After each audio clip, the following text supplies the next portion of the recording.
She wasn't supposed to survive the wedding night. He wasn't supposed to fall in love. But when Mafia Boss Damien Vescari lifted the veil of his arranged bride, the woman his enemies called cursed, grotesque, locked away like a secret too ugly to speak, he found something no one had warned him about. A woman who wasn't afraid of him. A woman holding a blade. A woman who already knew exactly how to destroy everything he'd built, and was offering him the chance to destroy something else entirely first. What happens next will change everything you think you know about power, betrayal, and what a person will sacrifice for the one thing they were never supposed to have. Stay until the end. Hit that like button and drop your city in the comments below. I want to see exactly how far this story travels. Now let's begin. Thus, the church smelled like gun oil and white roses. Damien Vescari noticed both the moment he stepped through the side entrance, his shoes silent against the stone floor, the collar of his black dress shirt pressing into his jaw like a hand that didn't quite belong to him. He'd worn the suit because Marcus had laid it out. He'd arrived on time because the alternative was a war that would cost him 40 men before Christmas. He'd agreed to this marriage because the Russo family had something he needed, and the Russo family needed something only he could provide, a ceasefire written in vows instead of blood. None of that made standing at the altar feel like anything other than what it was, a transaction. The pews held 200 people, give or take. Crime bosses and their wives sat polished and careful on the left side. His own people, captains, lieutenants, a handful of men who had survived things that didn't have names, occupied the right. Everyone wore their best. Everyone smiled at the appropriate moments. Everyone had a weapon inside their jacket except the priest, and Damien wasn't even certain about him. He stood at the front with his hands clasped behind his back and let his eyes move slowly across the room the way he always did in unfamiliar spaces. Exits, sight lines, which men were nervous and which were just performing patience. His best man, Marco Thierry, stood 2 feet to his left and radiated the particular stillness of someone who had been told to look calm and was finding it difficult. Marcus was 41 years old and had been with Damien since they were running street collections in the rain at 16. He didn't rattle easily. The fact that he was rattling now told Damien something. "She's not here yet," Marco said under his breath. "I know. It's been 11 minutes. I can count." Marco pressed his lips together and said nothing else. Smart man. The murmur in the pews shifted slightly.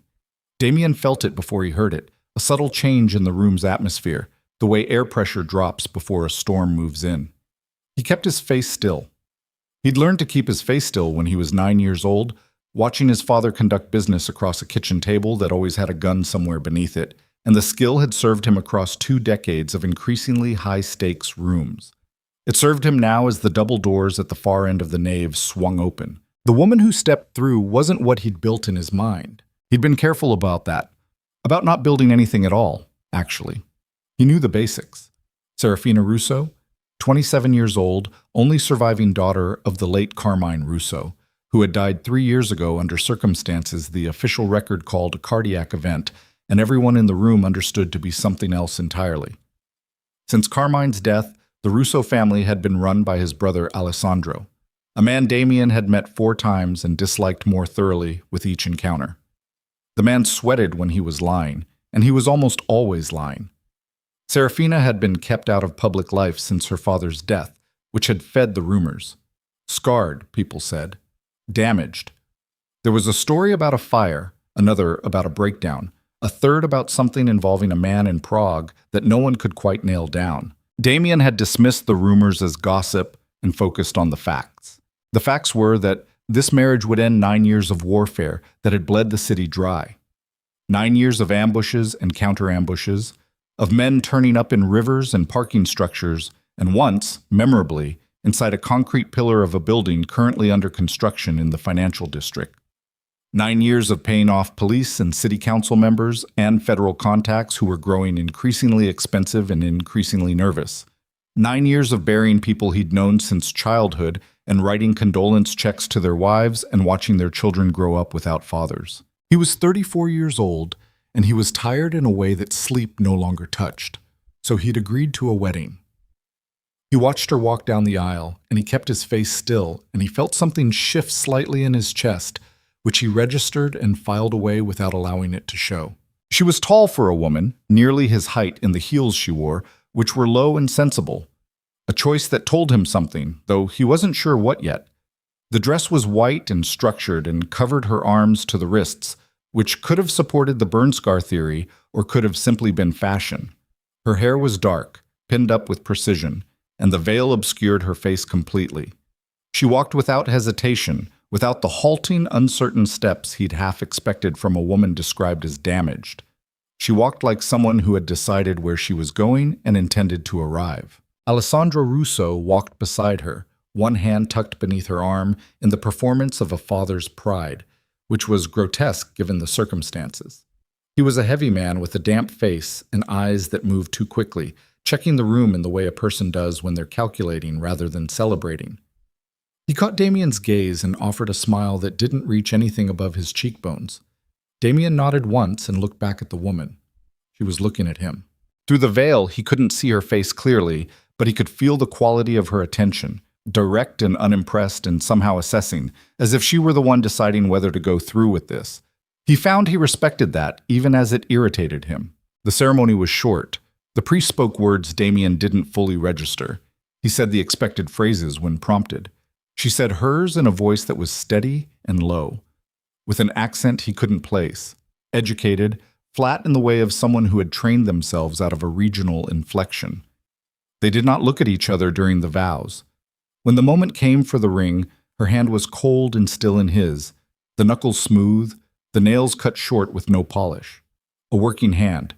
Another data point. The priest declared them married. The room applauded with carefully calibrated enthusiasm. Alessandro Russo kissed his niece on the cheek and clapped Damien on the shoulder and said something about a new era that made Damien want to check his own back for a knife. Then the reception. He didn't drink. He never drank at events, hadn't touched alcohol since he was 22, and had made a decision he still regretted in front of a man he'd trusted, and the night had gone sideways in ways he didn't think about anymore, unless he was very tired.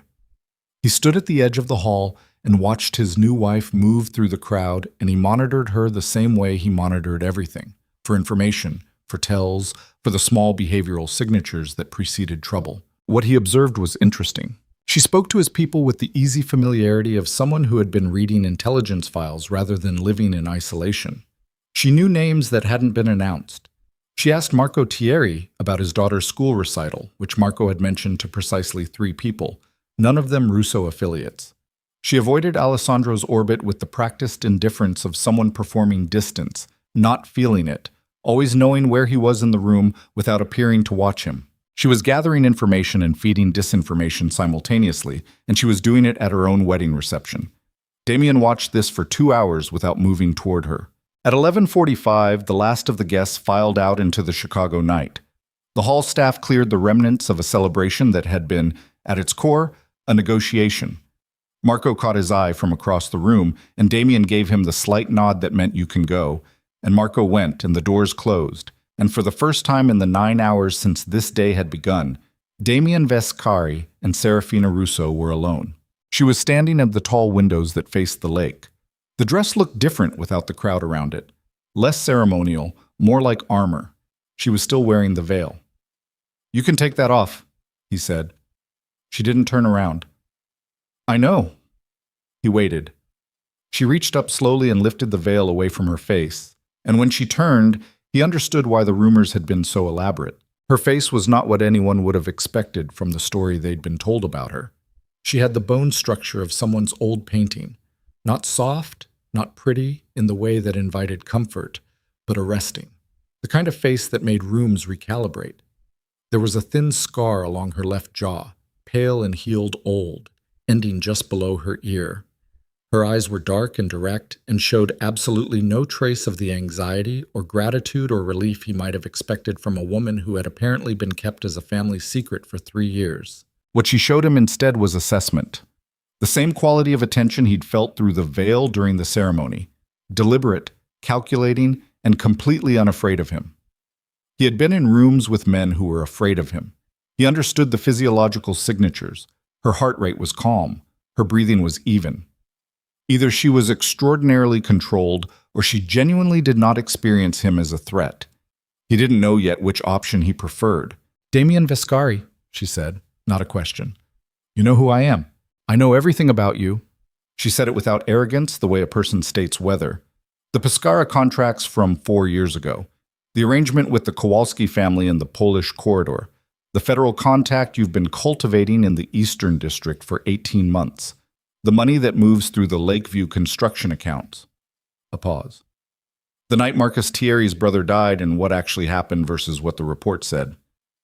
The room was very quiet. He looked at her for a long moment. How? Because my father raised me to understand the business. All of it. The real version. She set the veil down on the nearest surface and reached into the white silk at her wrist, a hidden pocket, small and carefully made, and removed a silver blade, no longer than 3 inches, the handle wrapped in dark leather. She held it flat on her palm, not threatening, just visible. Before he died, he put everything in my head. Every alliance, every betrayal, every financial thread, every weak point in every family operating in this city, including yours, including Alessandro's. He put it there because he knew someone would take everything else. Damien did not move. He watched the blade and then her face and then the blade again. You're going to use that on me or show me something with it? She looked at him for 1 full second, then drew the blade across her own palm. A thin line opened and welled red, and she held it out across the space between them. My uncle killed my father, she said. He made it look like a cardiac event, and he took the Russo Empire and he hid me away because I knew too much to kill cleanly and too much to leave free. Her hand was steady, the blood tracked down toward her wrist. I've been inside that house for 3 years. I've been planning for 3 years. And then he arranged my marriage to you, thinking he was placing a mole in your house. A beat. He made a mistake. Damien looked at the offered hand. The blood. The woman behind it. What do you want? He asked. Alessandro's head. She didn't blink. In exchange, I give you everything my father built in my memory. Routes, accounts, contacts, the names of every traitor inside your organization and his. I give you the city, cleanly, no more war. Another pause, shorter this time. And I want my father's name restored before I burn Alessandro's empire to the ground. The clock on the mantel ticked. Outside, through the tall windows, the lake lay black and enormous under a cloud-covered sky. He reached out and pressed his palm against hers. Her blood was warm. Her grip was stronger than expected. We'll need terms, he said. I already wrote them, she said. I had a lot of time. He almost laughed. Didn't. Start talking. She talked until 3 in the morning. He had the war room opened, the secure basement level of the lakeside property, where the maps were kept and the communications equipment hummed at low frequency and the walls were concrete 2 feet thick. His security chief, a Georgian man named Lev, who had worked for Damien for 7 years and trusted almost no one, stood in the doorway with his hand near his holster until Damien gave him the look that meant stand down, which Lev did with visible reluctance. Serafina moved through the space without hesitation. She found the map of the city's northern corridor that was pinned beneath 3 other maps and pulled it out without asking, which told Damien she'd either seen the room in photographs or been told its layout, and he made a note of that. She oriented herself with the immediate competence of someone reading a document they'd written. The Russo supply chain for the northern routes, she began, placing one finger on the map near the industrial waterfront, runs through 3 shell companies: Farah Logistics, Northgate Distribution, and a construction firm called Blanchard & Sons that doesn't exist as an operational entity. She moved her finger. The material moves here, here, and here, with transfer points at the rail yard and the cold storage facility on Decker Avenue that officially processes frozen seafood. She looked up. Your intelligence has the first 2. You're missing Blanchard and the Decker facility. He was missing both. He said nothing.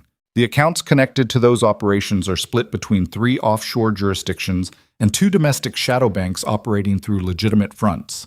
One of the domestic banks is a savings institution in Evanston that your financial people have probably never looked at because it appears entirely unremarkable. She picked up a pen from the tray beside the map table without asking permission and began writing routing numbers from memory.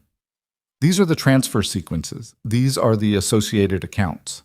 He pulled the notebook toward him after she finished and checked 3 of the numbers against the figures his intelligence team had compiled over 4 years. Two were exact matches to accounts he'd confirmed existed but hadn't been able to crack. The third was new. "How current is this?" he asked. "As of 6 weeks ago. Alessandro moved 2 of the northern routes after a near compromise in September, but the account structure hasn't changed. He doesn't trust his people enough to rebuild financial architecture quickly." A thin, cold expression moved across her face. "He's right not to trust them." They worked through the night. She was methodical and exhaustive and occasionally frustrated in the way a person is frustrated when the people they're explaining things to can't keep up fast enough, though she never said so aloud.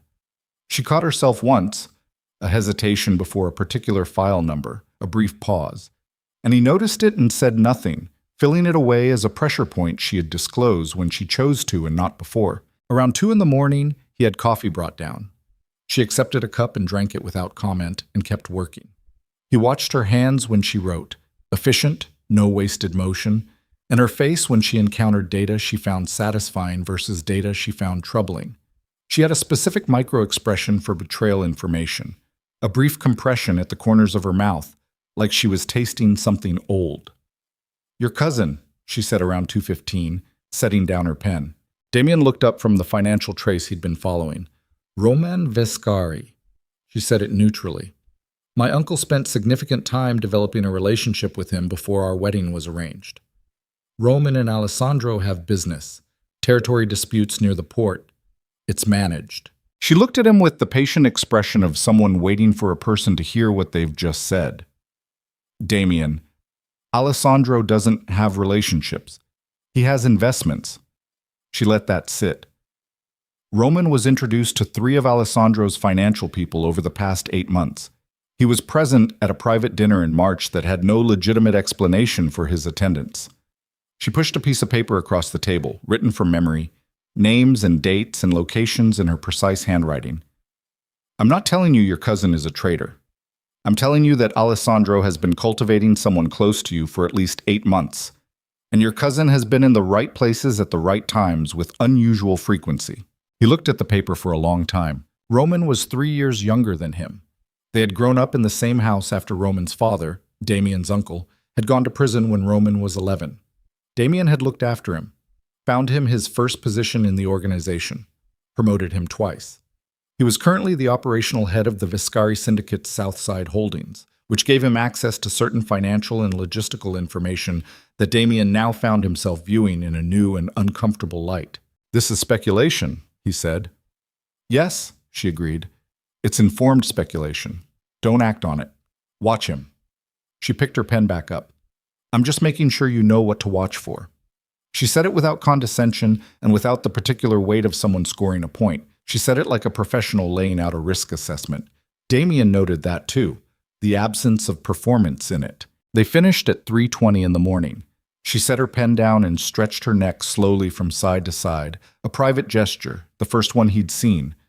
The first moment all night where she appeared to forget he was watching. "The Decker facility," he said. "Can you confirm the next scheduled transfer? Within the next 10 days. I can give you the advance notice you need once I have access to the communication channels here." She looked around the room with the particular attention of someone cataloging resources. "I'll need a secure line that Alessandro's people can't monitor. He thinks I'm here being managed. As long as he thinks that, I can still receive intelligence from the inside." "Who's your source inside?" She looked at him. "One of your father's people," he guessed. "Someone who loved him," she said. That was all she gave him. He accepted it. He understood loyalty as a structural element more than an emotion. It existed in certain people with the same reliability as load-bearing concrete, and it couldn't be manufactured by pressure or payment, only by whatever had happened between 2 specific individuals in some formative past moment. She had someone like that. He wasn't going to push at the foundation of the arrangement in the first 24 hours. "You'll have access to the secure line by morning," he said. "I'll have Lev arrange it." "Lev doesn't trust me." "Lev doesn't trust anyone." "Does he trust you?" Damien thought about it. "Yes." "Then tell him why he should extend that a degree toward me." She picked up her coffee cup and found it empty. "Not full trust, just operational trust, the kind that lets me work without someone standing outside the door with their hand on their weapon." He almost said Lev is just careful. He stopped himself because that was the soft answer, the managed answer, the kind of answer that required her to pretend she hadn't noticed the thing she'd clearly noticed. She didn't strike him as someone who found managed answers useful. "I'll talk to him," he said. She nodded once. She was already thinking about something else. They left the war room at 3:40 and went up through the house in a particular silence. Not uncomfortable, but functional. The silence of two people who had agreed on a working arrangement and were processing its implications separately. The house was enormous, 11 bedrooms and formal rooms he rarely used, staffed by 4 live-in employees who moved like ghosts during inconvenient hours. He showed her to the room that had been prepared for her. East wing, second floor, separate from his own, which he'd arranged deliberately as a statement of practical parameters. She stood in the doorway and looked at the room. Carefully made, flowers on the dresser, the kind of domestic gesture that had probably been his housekeeper's idea, and then looked back at him. "Thank you," she said, the first time she'd said those words all night. "For listening." He didn't know what to do with gratitude. Never had. He nodded. "Get some sleep," he said. "We start tomorrow." "We already started," she said, and closed the door. The next morning he found her in his kitchen at 6:45, standing at the window over the sink looking at the gray November lake while his coffee machine produced its morning ritual behind her. She was wearing clothes that were not the wedding dress, dark pants, a simple gray top with long sleeves, and she had her hair loose for the first time, and she looked in the morning light like a different version of herself. The ceremonial arrangement stripped away to reveal something more fundamental and somehow more difficult to look at. She turned when she heard him. He gestured at the coffee machine. She nodded. He poured 2 cups and set hers on the counter near her without commentary, and they stood in the gray morning light for a moment in the particular quietness of 2 people who didn't yet know each other but had already committed to something too large to take back. "I need to tell you something before your people start arriving," she said. He waited. "Last night I gave you the accurate intelligence about the northern routes and the financial accounts." She held the coffee cup in both hands. "I held back one thing. Not to deceive you. To test whether you'd notice the gap." He looked at her. "The Decker facility," he said. She looked slightly surprised. It passed quickly. "The Decker facility. Specifically the transfer schedule and who authorizes the movements. I have a name." She set the cup down. "I didn't give it to you because I needed to know if you were the kind of person who follows threads all the way or stops when he has enough to proceed." She met his eyes. "You followed the thread. Who's the name?" "A man inside your distribution infrastructure. Not a Vescari affiliate. A contractor you've been using for 18 months through a logistics intermediary. He has a secondary relationship with Blanchard, which means Alessandro gets advance notice of your shipping movements." She gave him the name. "Before you move on him, I'd suggest confirming through a channel he doesn't know you have. If you hit him directly before confirming, you tip Alessandro." Damien turned the name over in his mind and identified the connection. Yes, the logistics firm.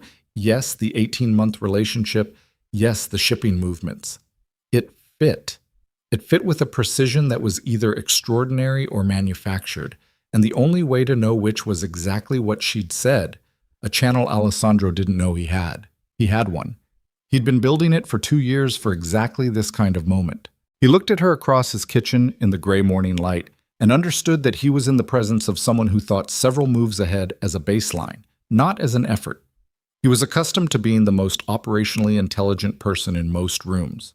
He wasn't accustomed to standing in his own kitchen at 6:45 in the morning, being outpaced by someone who was also, incidentally, his wife of approximately 14 hours. It produced a feeling he couldn't immediately name. Not threatening, not comfortable. Something in between that he suspected would take time to categorize. "You said your father raised you to understand the business," he said. "Yes." "He taught you this specifically." "He taught me everything, from when I was 12. She picked up her coffee again. "He didn't have sons. He had me. He decided that was sufficient." "Was it?" She looked at him over the rim of the cup. "You spent 11 hours last night finding out the answer to that question."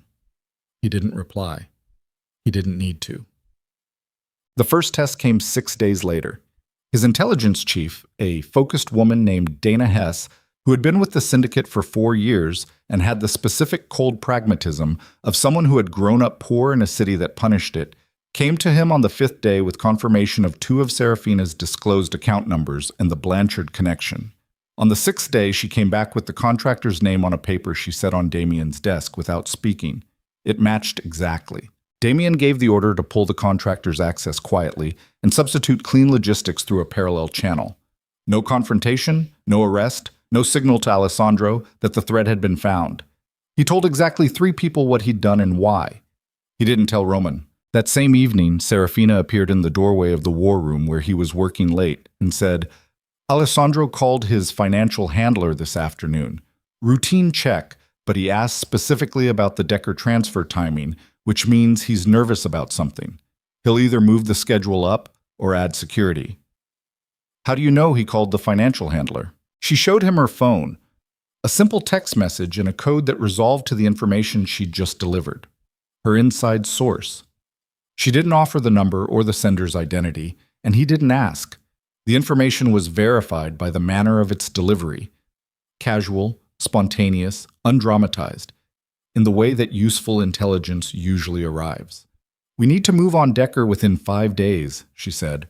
"After that, the window closes and they'll rebuild the route." He looked at her.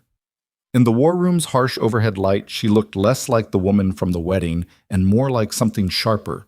The edge of a tool, a functional object that had been made for a specific purpose and was currently operating close to its design parameters. "You realize if we move on Decker and it goes wrong, the ceasefire ends," he said. "I know. Alessandro will declare it a hostile act regardless of how we frame it. Alessandro is always preparing to declare something. He's been waiting for an excuse since the wedding. Moving early gives us control of the narrative." She crossed her arms. "If we hit Decker cleanly and invisibly, he doesn't know what we know. He's blind and we're not. That's worth more than the ceasefire." She wasn't wrong. He'd been running the same calculation for 3 days. He said, "I'll brief the team tomorrow." She said, "Brief them on a plan B too, in case someone talks." He stopped. She held his gaze. "I'm not accusing anyone. I'm saying that the architecture of what we're planning is valuable enough that someone might try to sell it. Build a second contingency that appears to be the primary plan. Feed it to the people you're not certain of." He was quiet for a moment. "You do this constantly," he said. Not a criticism, more like a statement of observed fact. "Do what?" "Think 2 iterations ahead." She looked at him without particular expression. "Doesn't everyone?" "No," he said. "They don't." Something moved across her face, brief, controlled, possibly the shadow of a much older conversation. It was gone before he could identify it.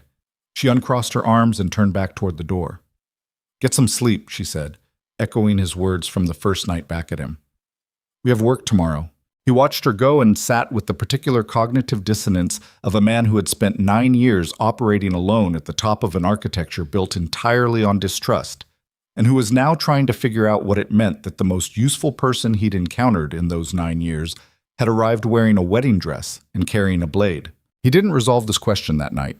He turned back to the maps and the financial traces and the threads of a plan taking shape, and he noted somewhere in the background that the work felt different than it had a week ago.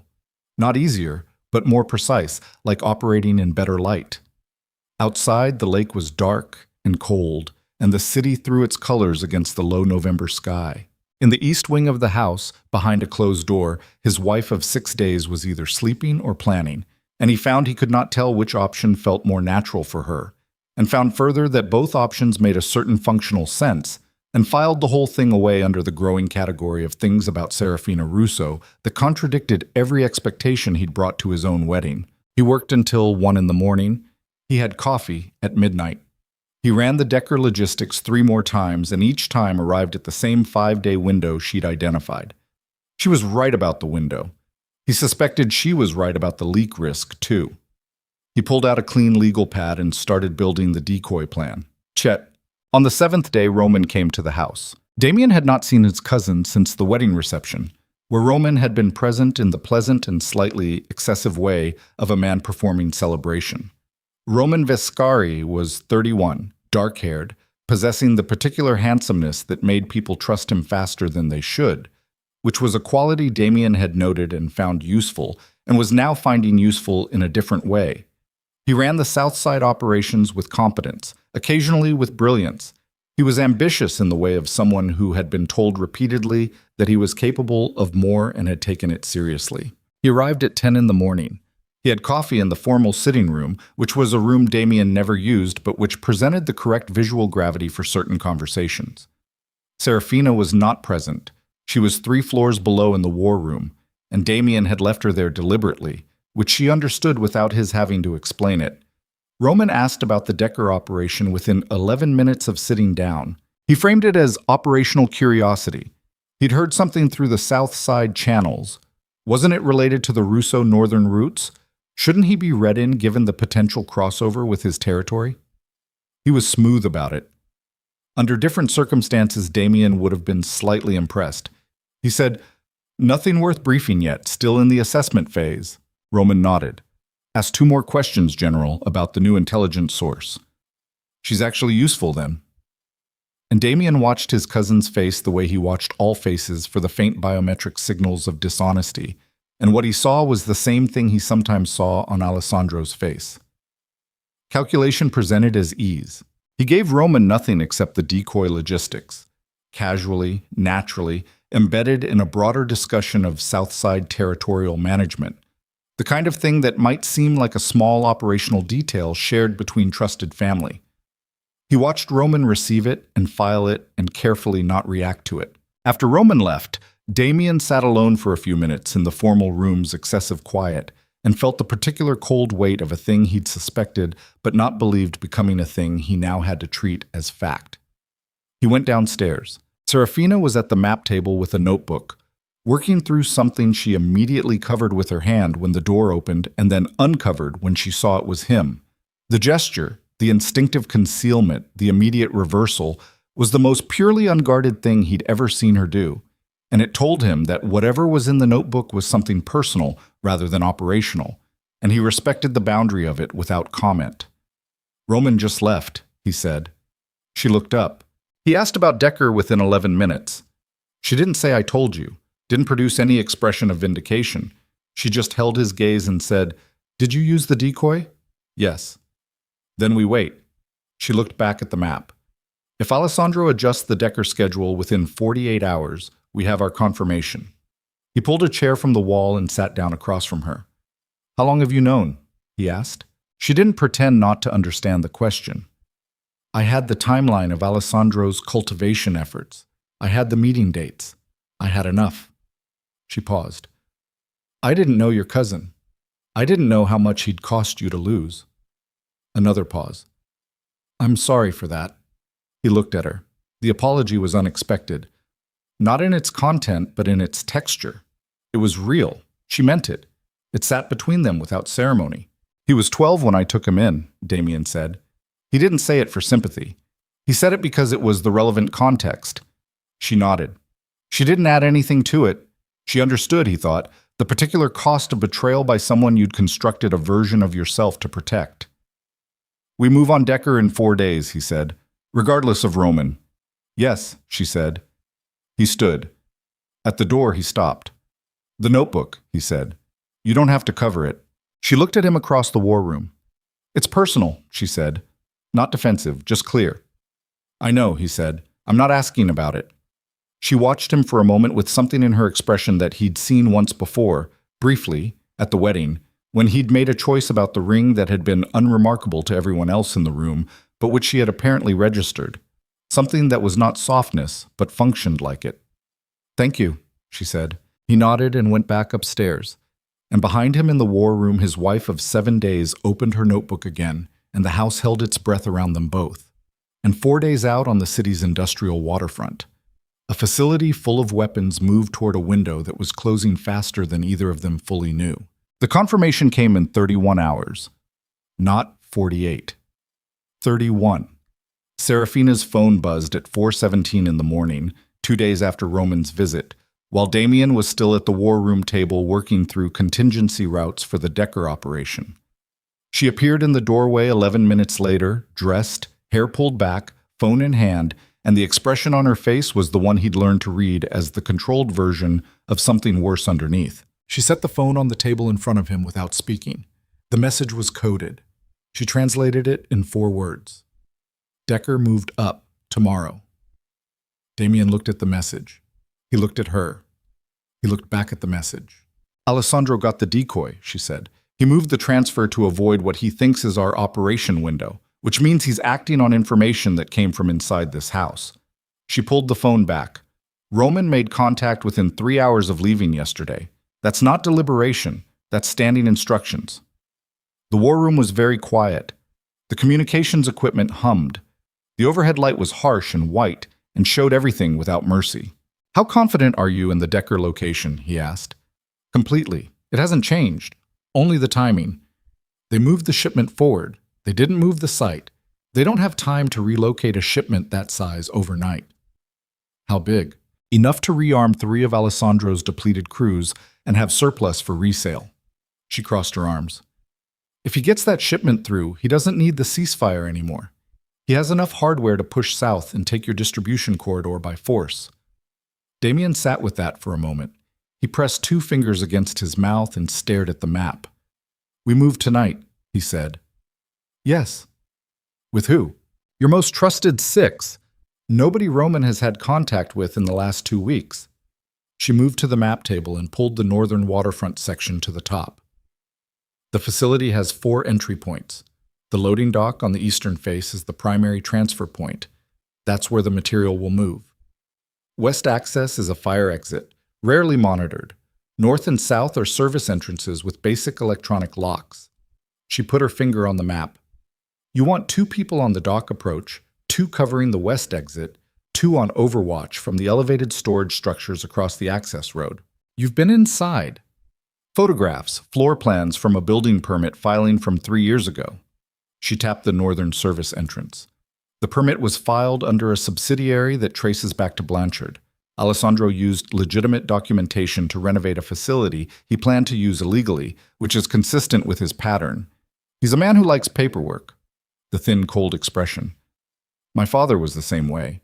It's almost hereditary. He looked at the floor plan she was sketching from memory. It was precise and clean and detailed in the way of something that had been visualized many times. You're not coming, he said. She didn't pause the sketching. I know. That's not a negotiation. I said I know. She looked up briefly. I'm the one who told you to take 6. I'm not a field operative. My value tonight is here, on the communication channel, monitoring Alessandro's network for any indication the operation has been compromised in real time. She went back to the sketch. If something changes, you need someone who can read it fast enough to matter. He watched her finish the floor plan. She handed it to him across the table and he took it and studied it, and the accuracy of the detail hit him again. The loading dock dimensions, the storage rack positions, the security camera locations marked with small, precise circles at angles that matched the sight lines he'd have expected from a competent installation. The cameras, he said, current positions or 3 years ago? Current. My source was inside the facility 4 months ago for a logistics review. She indicated 3 of the marks. These 3 were added in the last renovation cycle. The original 4 are here, here, and here. The new ones have a 45-second cycle gap during their rotation sequence, here to here. She drew the arc. That's your entry window on the dock approach. 45 seconds. He could work with 45 seconds. He folded the sketch and stood. I'll have the team assembled by 9. We stage at the Kingsley warehouse and move at 2 a.m. Alessandro's transfer is scheduled for midnight. They'll be finishing loading between 1 and 1:30. She met his eyes. Don't move before 1:45. You want them loaded and committed, not still mobile. He stopped at the door. You said you're not a field operative. I'm not. But you understand staging windows and commitment points. She was quiet for a half second. My father took me to 3 operations when I was 17. He said understanding the mechanics prevented romantic ideas about how things actually worked. She picked up her pen. He was right. He left her there and went to make calls. By 9, the team was assembled at the Kingsley warehouse, and the tension in the room had the particular texture of men who had been given a compressed timeline and knew it meant something had gone wrong somewhere upstream. 6 men. He knew all of them back to at least 2019. None had been in contact with Roman in the prior 2 weeks. Dana Hess had confirmed this through communications monitoring that Roman didn't know existed. He briefed them on the floor plan, the camera windows, the entry points, the commitment timing. He did not tell them where the intelligence had come from. Most of them had thoughts about Serafina that they hadn't fully concealed, and he needed their operational focus uncomplicated by whatever those thoughts were. Lev was in the room. He'd pulled Lev specifically, because Lev was the only person in the organization who approached the particular brand of paranoid precision that tonight required. Lev had listened to the entire briefing without expression, and at the end had asked exactly one question. The camera rotation. How was it confirmed? Direct observation 4 months ago. By whom? Someone I trust. Lev looked at him with the flat-eyed expression that was his version of skepticism and said nothing more, which was as close to acceptance as Lev got. They staged through the afternoon. Equipment checks, communication protocol, route confirmation. The men played cards and were largely quiet. One of them, a former military contractor named Briggs, who had been with the syndicate for 3 years, cleaned his weapon twice and stared at the middle distance between cleanings, which was his pre-operation ritual and which Damien had observed enough times to find it almost reassuring in its consistency. At 2:17 in the afternoon, Damien's phone rang. Dana Hess. Roman called Alessandro's direct line 40 minutes ago, she said. The call lasted 6 minutes. We have partial audio. He stepped outside the warehouse. Play it. The audio was compromised. Traffic noise. Signal degradation. But the fragments were clear enough. Roman's voice, recognizable, saying something about timing, something about the north side, something that included the phrase, before they're ready. Alessandro's voice, lower, more obscured, and at one point a specific address that was the Kingsley warehouse. Damien stood in the pale afternoon cold, with the phone against his ear, and let the audio finish and then stood a little longer in the quiet. Roman had given Alessandro the warehouse, which meant the warehouse wasn't clean anymore. He went back inside.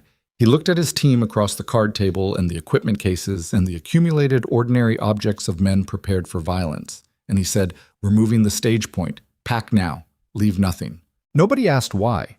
That was the quality of men who had lasted long enough to be in this room. They moved to the secondary location, a commercial property on the west side that Dana controlled through a subsidiary, clean, never used for anything that connected to the Viscari name. En route, he called Serafina. Roman gave Alessandro the warehouse, he said. Silence for 2 seconds. Are you in motion? Yes. Good. Alessandro will alert the Decker security when he can't confirm your position, probably within the next 2 hours. That may actually accelerate the transfer timeline. He heard her moving, the sound of her crossing the war room floor, the creak of the map table. I'm monitoring the channel. If the transfer moves, I'll push you a signal within 30 seconds of confirmation. The 6-man team, is it still workable? Tighter than I'd like, but yes. You need the dock approach on contact rather than waiting for full commitment. If they accelerate the transfer, the loading window closes faster. He was in the back of a moving vehicle being driven by Lev, who was listening without appearing to listen. Understood. Damien. Her voice shifted slightly. Not softer, but more direct. The performance layer removed. Roman is going to hear that the warehouse move happened. He's going to know Alessandro didn't get confirmation. He'll reach out to you tonight. I know. Don't take the call, not tonight. If he hears something in your voice, I know, he said again. I've been doing this longer than you've been alive. A pause. Fair point. Then, be careful. He put the phone away and looked out the window at the city moving past in the gray afternoon, the familiar streets carrying the particular weight of a day that had already changed shape twice, and he understood with the cold precision of someone who had lived long enough in the machinery of betrayal that whatever happened tonight, the thing with Roman was done, and the grief of that was going to have to wait for a time when he could afford to feel it. Not now. Not yet. They hit the Decker facility at 2:04 a.m. The waterfront in November had its own particular cold. Wet, lake-driven, the kind that found gaps in clothing and stayed there. The access road was deserted. The facility's exterior lights cast overlapping pools of yellow on cracked asphalt. From the elevated storage structure across the road, Briggs and a man named Osei confirmed two visible guards on the dock perimeter and one moving along the south service wall. The transfer was still in progress. 3 vehicles, 2 panel trucks, and a larger box truck that sat low on its suspension were positioned at the loading dock with their rear doors open. Men moved between the interior and the trucks, with the focused efficiency of a crew working under time pressure. Damien crouched in the access shadow on the dock's eastern approach, with Lev 2 feet to his right, and felt his own pulse as a physical thing, steady, elevated, present in his jaw and his fingertips. He'd been in operations like this enough times that the physiology was familiar rather than frightening, the body's emergency protocols running clean alongside the tactical calculation. He watched the camera rotation and counted the cycle. 40 seconds. Not 45. 4 months of drift in a camera mechanism was normal. He adjusted. At the gap's midpoint, he went, with Lev behind him, and they cleared the dock approach in 14 seconds and were against the facility wall inside the camera's blind angle before the rotation completed. To his left, he heard the West Access team make their move. Clean, quiet, the specific silence of trained men entering a space. Inside, the facility smelled of diesel and cold concrete and the sharp chemical edge of weapon lubricant. The loading area was partially illuminated by work lights on portable stands. He could see the trucks clearly now, and the men working them, 8 of them at minimum, with Alessandro's specific operational signature in the way they were staged, heavier at the dock, lighter at the building's interior, overconfident in their external perimeter security. It went fast, and then it didn't. The first 3 minutes were clean. His team moved through the facility's interior with the systematic efficiency of a plan properly executed, and the 4 men working the building's interior were down and secured before any alarm went out. At the dock, the 2 men on Briggs' approach surrendered the position quickly. Too quickly, which Damien registered as a flag half a second before the floodlights came on. Every exterior light in the facility ignited simultaneously, white and merciless across the entire dock area. From above, the roofline, the elevated catwalks inside the structure, gunfire opened. Not random, positioned, pre-positioned, which meant Alessandro had not merely secured the transfer, he had anticipated an approach and prepared a counter-ambush, which meant Roman had given him more than the warehouse. Damien went left and down behind the rear wheel assembly of the box truck as rounds sparked off the concrete around him, and in the terrible clarity of a moment where the tactical situation has just turned completely wrong, he heard 2 things simultaneously: Lev's voice calling positions to his right and something that should not have been there. A movement on the dock's elevated south walkway, a figure he hadn't accounted for, stepping out from behind the structural column where they'd been positioned before the operation began, moving with the particular intent of someone who has an assigned target rather than a general field position. The weapon they carried was oriented toward the box truck he was behind, toward him specifically. He couldn't clear the angle. He was pinned on 3 sides: dock wall, truck, and the active fire from the catwalks. And the figure on the south walkway had a clear shot to his current position, and the window was closing at the pace of someone walking calmly towards certainty. He heard the shot. He was not hit. What happened instead was that the figure on the south walkway staggered backward and hit the structural column and slid down it. And in the immediate second of confusion, Damien looked toward the origin of the shot and found something his operational mind required 2 full seconds to process.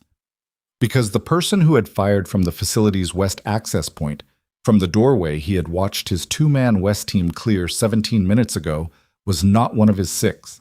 She was standing at the doorway in dark clothes with her hair pulled back and a Sig Sauer held in a 2-handed grip that was efficient and steady and showing no tremor, and she was already moving her aim to a second position on the catwalk above and to the left, and she fired twice more in rapid sequence, and the second position went down. Serafina, in the field, where he had specifically told her she would not be. The distraction created by the 2 catwalk positions dropping changed the arithmetic of the engagement, and his team used the change the way trained men use any opening, immediately, completely, and without waiting to understand how it had appeared. Lev moved on the primary catwalk access. Briggs and Osei took the dock positions. In 60 seconds, the active fire had stopped, and what remained was the ringing silence of a space recently violent and now controlled. Damien stood up from behind the truck. His hands were entirely steady. His jaw hurt from where he'd bitten down during the exchange. She walked across the dock toward him, and she was breathing hard. Not panic breathing, exertion breathing, the kind that comes from moving fast under stress. And she held the cig pointed down at her side, and her face in the work light showed a cut above her right eyebrow that was bleeding freely and tracking down toward her cheekbone. She stopped 2 feet in front of him. He looked at the cut. He looked at the weapon. He looked at her face. "I told you," he started. "You had a sniper on the south walkway with a clear shot to your position and no one to pull it," she said. Her voice was level. Her breathing was slowing. "I was on the communication channel. I heard Lev's position calls. I could see the gap." "How did you get here?" "I drove." She registered his expression. "Before you say anything else, the operation is clean. The transfer is stopped. Alessandro lost 8 men and the shipment. Your team is intact." She held his gaze. "Say what you need to say." "Not here," he said. "No," she agreed. Lev appeared at his shoulder, looked at Serafina, looked at Damien, said nothing. Lev's particular brand of silence had gradations, and the current one sat somewhere between professionally reassessing and unwillingly impressed. They secured the facility and the material and were moving within 14 minutes. In the back of the armored vehicle, rain starting against the windows, Damien's team distributed around them in the particular quiet of successful Operation Debrief, the adrenaline converting itself into the low residual hum of men who are still alive and know it.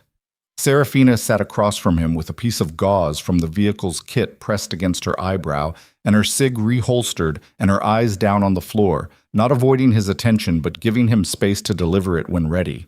He looked at her. The cut was still bleeding slightly. Her hands, now that he could see them properly, showed a fine tremor.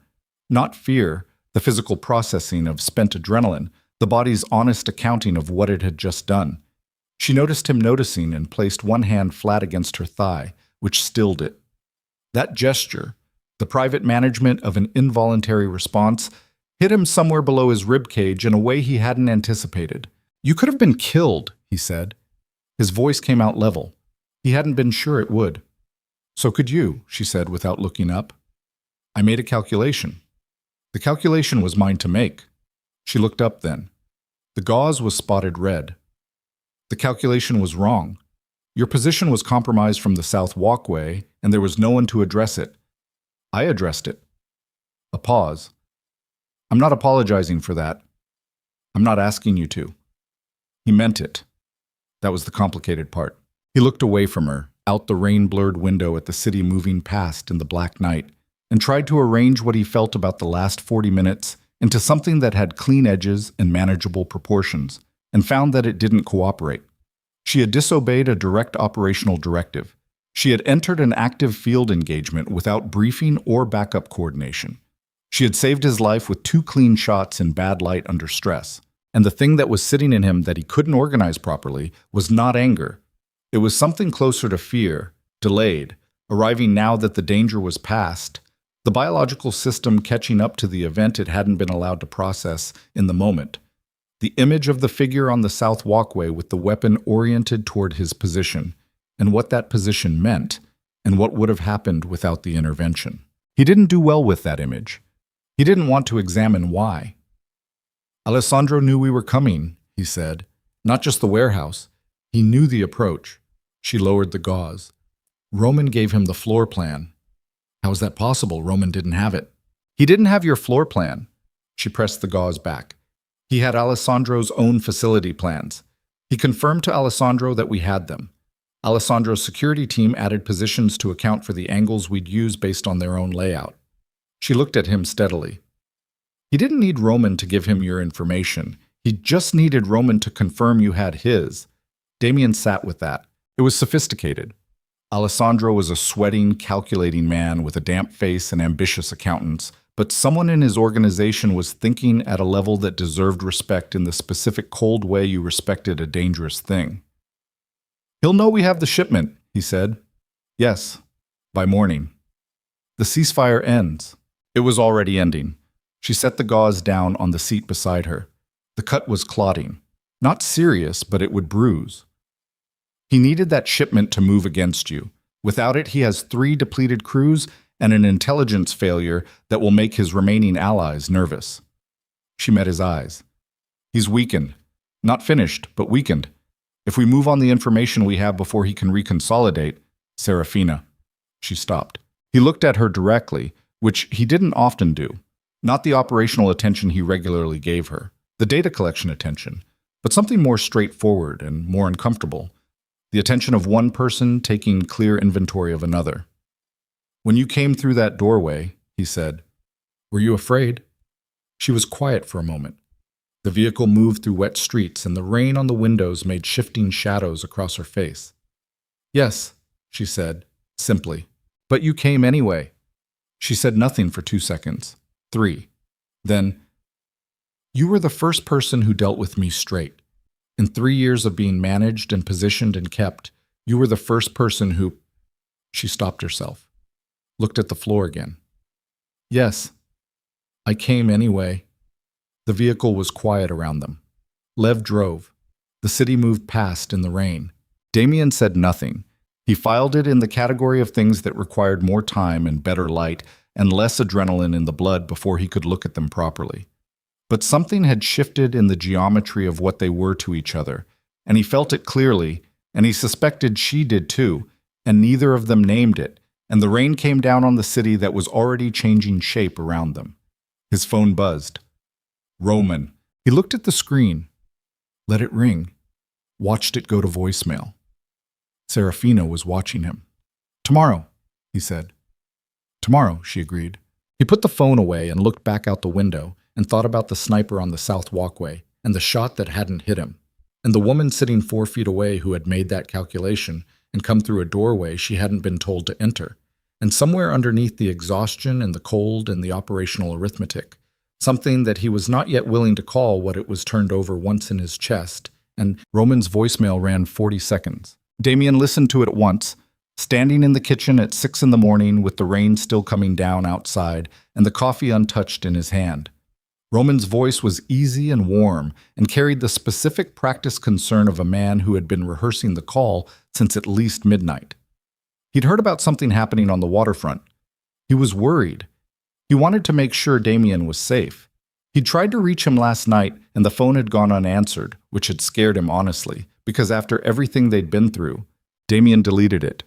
He set his coffee down and stood at the window and watched the rain move across the lake in gray sheets and let himself have 30 seconds with it. Not grief. Not yet. Something more functional. The closing of a door that had been open for 22 years. The sound of it. The particular finality of a thing you cannot undo by feeling it differently.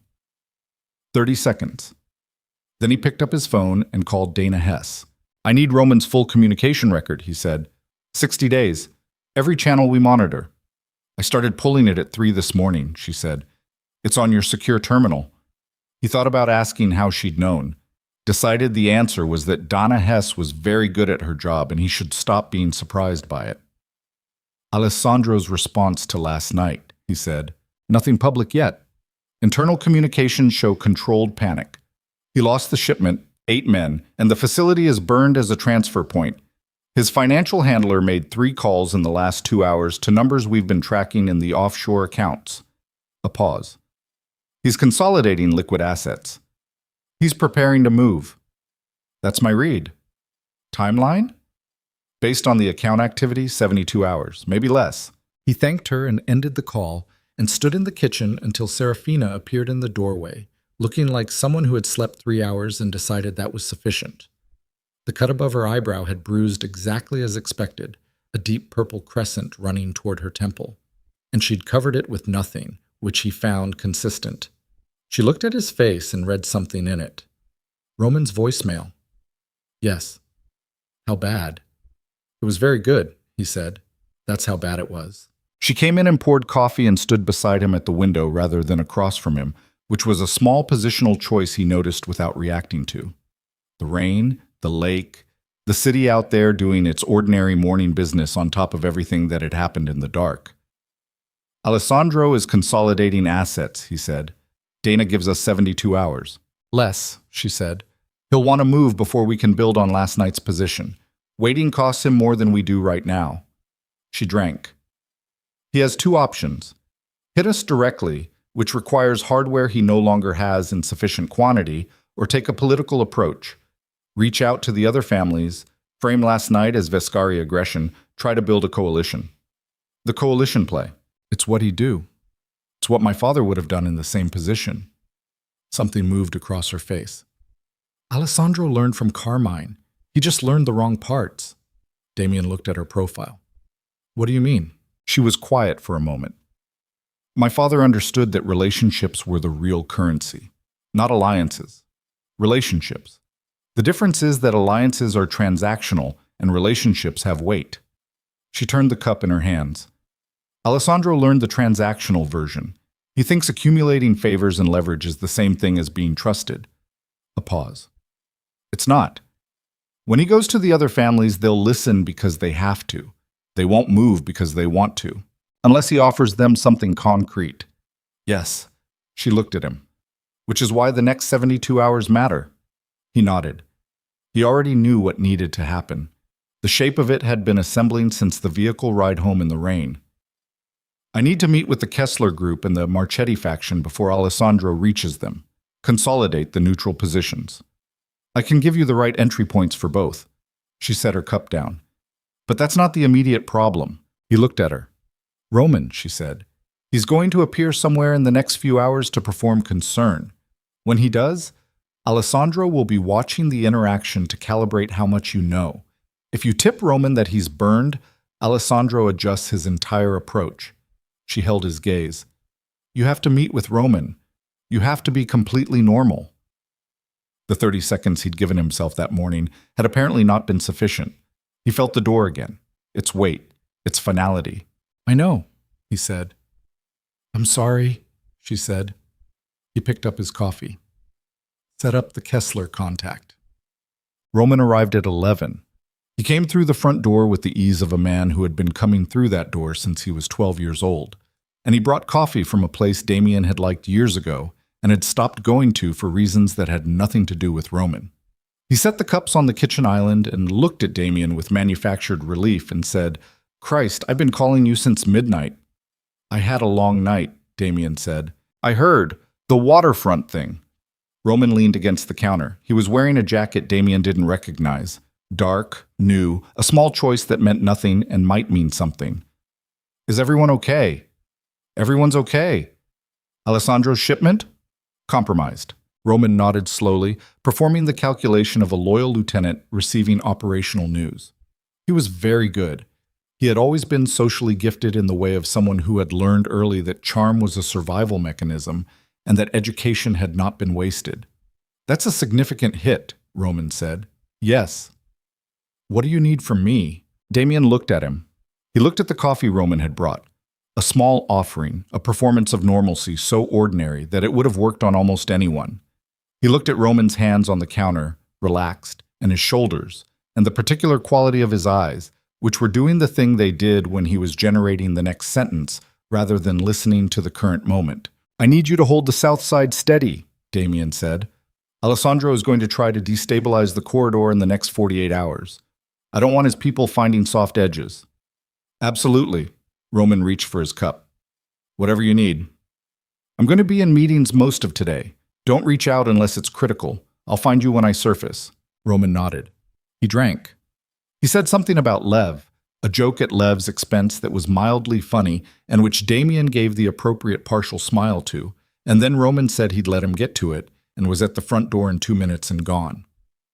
Damien stood in the kitchen afterward, and the coffee Roman had brought sat on the island getting cold, and the house was very quiet around him. Serafina appeared from the back hallway. She'd been in the study during the visit. She looked at his face. How was it? She asked.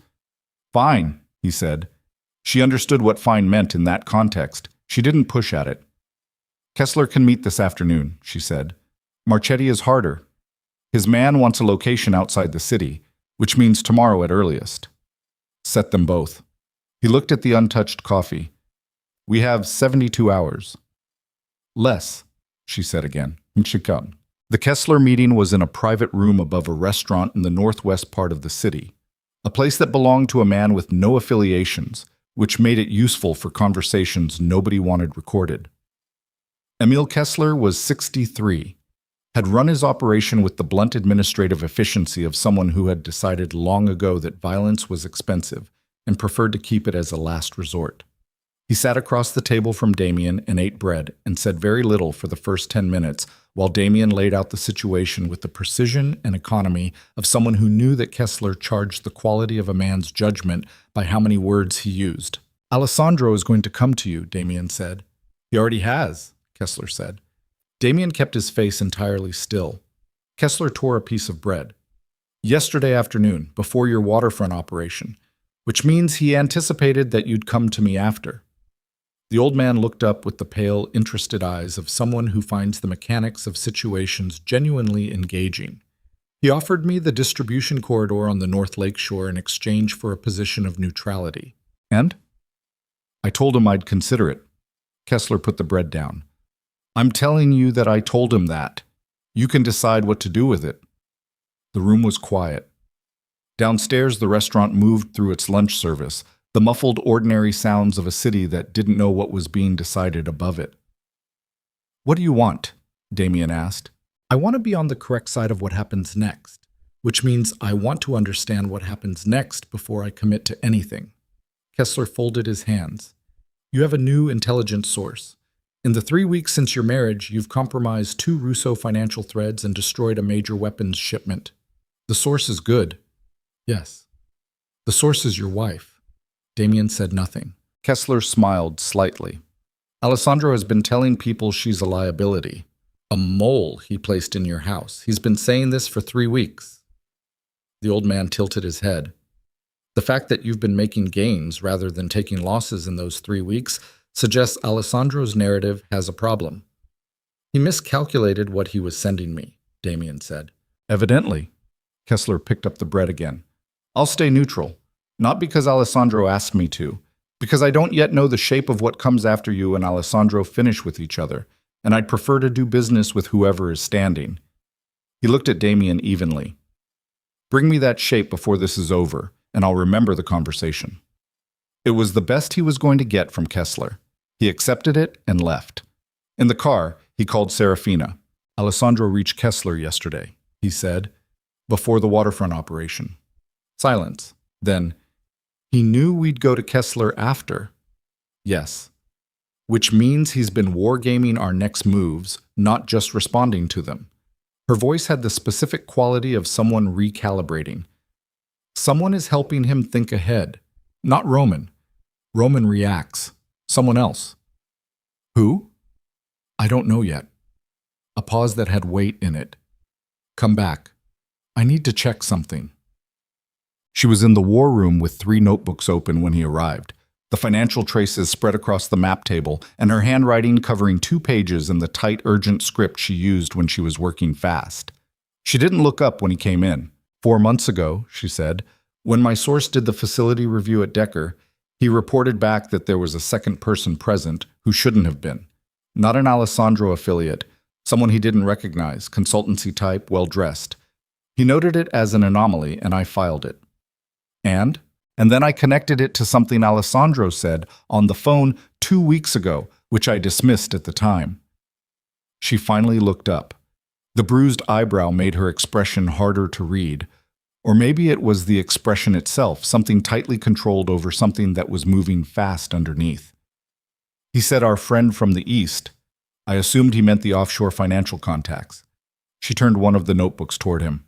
"But if you cross-reference the call timing with the movements I've been tracking, the consultancy type at Decker, 3 other appearances at Alessandro's properties in the last 5 months, all logged in my source's reports.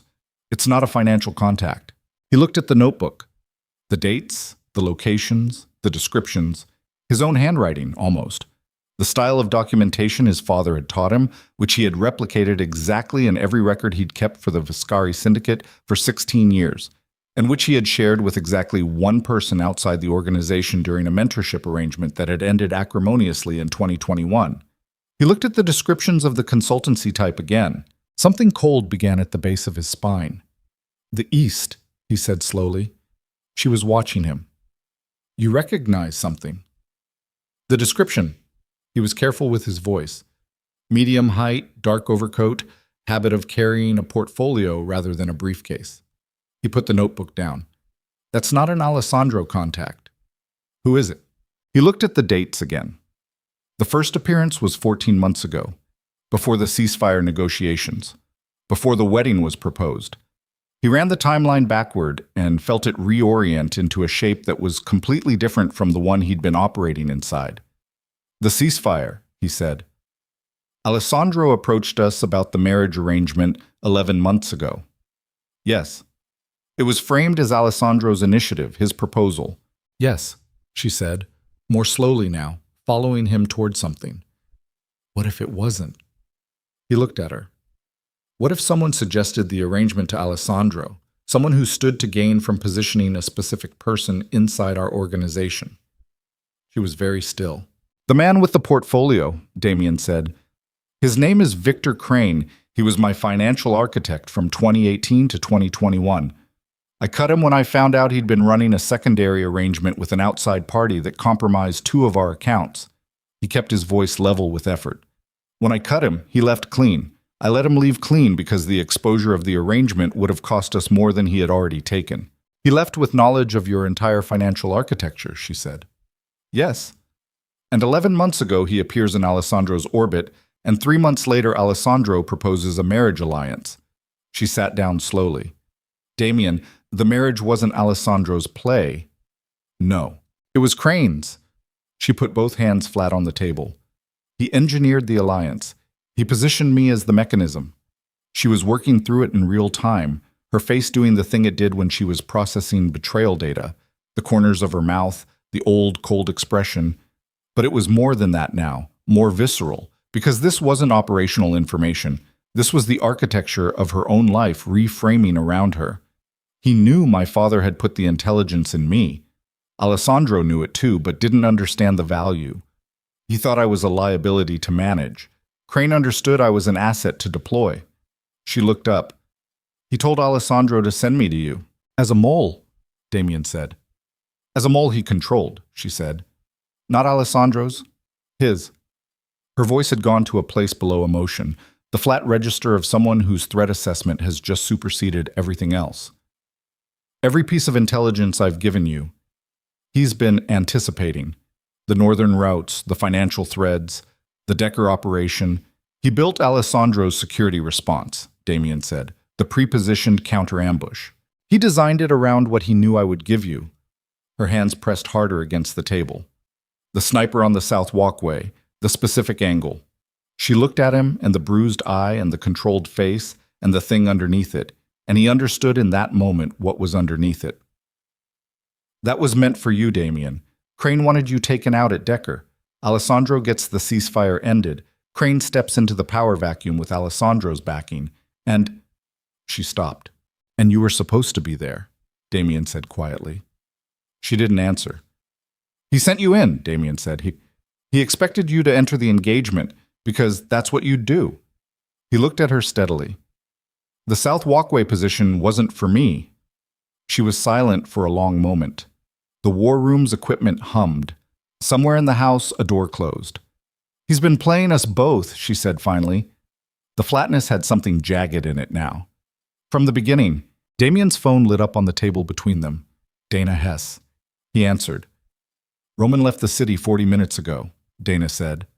Her voice was wrong, compressed, the way it got when she was managing the delivery of something that couldn't be managed.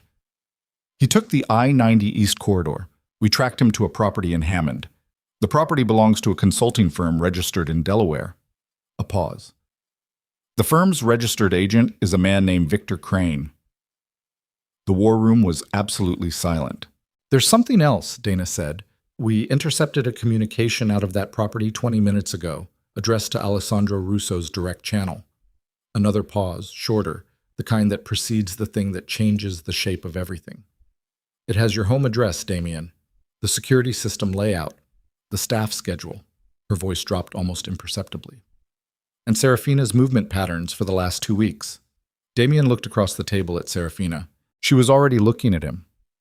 They're not consolidating, she said very quietly. They're not building a coalition. No, he said. They're coming here. He was already standing, already moving toward the door, already running the security architecture of the house against what Dana had just told him. The layout that Crane knew, the staff schedule that Crane had, the movement patterns that Crane had been compiling for 14 days, and finding that the home he had built into a fortress over 7 years had just become something. He had 4 minutes. That was the calculation he ran while moving through the house. 4 minutes before the perimeter breach his security system would have flagged under normal protocol, except the security system layout was in Victor Crane's hands, which meant the perimeter breach had already been designed around the system's blind spots, which meant the 4 minutes was optimistic.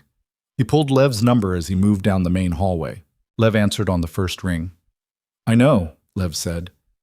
I'm at the east gate. They cut the exterior line 2 minutes ago. How many? 8 minimum on the east approach. Dana's feed shows vehicles on the north service road. A sound in the background. Movement. Something metallic. There's a third element I can't place. South, near the boathouse. 3-point approach. Designed around the layout Crane had delivered. Alessandro's men on the perimeter, which meant Alessandro was spending bodies on the entry while someone more valuable waited for the inside to be cleared. Crane. Or Roman. Or both. Hold the east gate as long as you can, Damien said. Don't die for it. I wasn't planning to, Lev said, and the line went to operational silence. Serafina was already in the war room when he got there, moving with the focused economy of someone who had pre-visualized this scenario and was now executing the visualization. She had the secondary weapons case open on the map table, the one bolted to the wall behind the communications equipment, the one that 3 people in the world knew existed. She was checking a weapon with the same efficient two-handed check he'd watched her use at Decker. South approach is the boathouse, he said. I heard. She didn't look up. That's Crane's entry. Alessandro uses front doors. Crane uses the approach nobody's watching because everybody's watching the front doors. You know how he thinks. I know how my father thought. Crane learned from my father. She slid the magazine home and looked up. Same as Alessandro. Different application. He went to the communications board and pushed the staff evacuation protocol, a simple coded signal that sent the 4 live-in employees to the vehicle in the underground garage, which exited through a tunnel to the property's north boundary, well away from the identified approaches. He watched the confirmation lights activate one by one. 3 confirmed. 1 didn't respond. He looked at the board. Room 14. East wing, ground floor. The housekeeper, a woman named Gracie, who had been with the property for 11 years and was 61 years old and occasionally left her confirmation device in her room when she went to the laundry, or she was already down. He moved. Serafina caught his arm. Damien. Gracie is either safe or she's not, and you running into the east wing alone while Lev is holding the east gate tells me you haven't thought that sentence to its end. Her grip was hard. Her eyes were direct and completely without softness. The east wing is the approach. If you go in there now, you're running toward them. He stopped. She was right. He knew she was right. The knowledge sat on top of something ugly that he pressed down hard and filed under things to feel later or not at all. She knows the secondary exit, he said. East wing utility corridor. Then use her. He went back to the board and pushed the utility corridor signal. A secondary code, older, installed before the main system, the kind of redundancy that got forgotten in architecture reviews. 30 seconds later, room 14's light activated green. He exhaled once, short and controlled. They'll breach the east gate in under 2 minutes, he said. I know. She moved to the war room door and looked at the hallway beyond it with the attention of someone reading a space's tactical geometry. The choke point is the main corridor junction here. One person with the right position can hold that junction long enough for No, he said. She looked at him. We don't split, he said. That's how they want us to split. 3-point approach means they're trying to separate us because together we're harder to manage. He crossed to her. Crane designed this around 2 targets. We stay 1 unit. Something moved across her face. Brief, complex. The processing of a strategic disagreement colliding with a different kind of recognition. She looked at him for 1 full second. Basement, she said.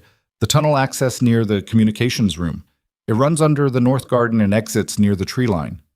They have the north service road. The tunnel exit is 30 meters east of the service road. It comes up inside the groundskeeper's structure. She was already moving toward the communications room. I know this property. I walked every exit in the first week. Of course she had. They moved. The house around them was acquiring the particular silence of a space that knows it's about to become a different kind of place. The deep held quiet before the first sounds of breach. He heard it happen as they reached the communications room. The east gate going, the specific compressed crack of a charge against steel, and then voices, multiple, moving with the organized urgency of men who have been given a layout and a timeline and are executing both. Lev's line buzzed. Gates down. I'm falling back to the interior. 3 are ahead of me. A pause with gunfire in it. Make that 2. Communications room, Damien said. 60 seconds. The tunnel access was behind the server rack. A floor panel, heavy, requiring both hands to lift.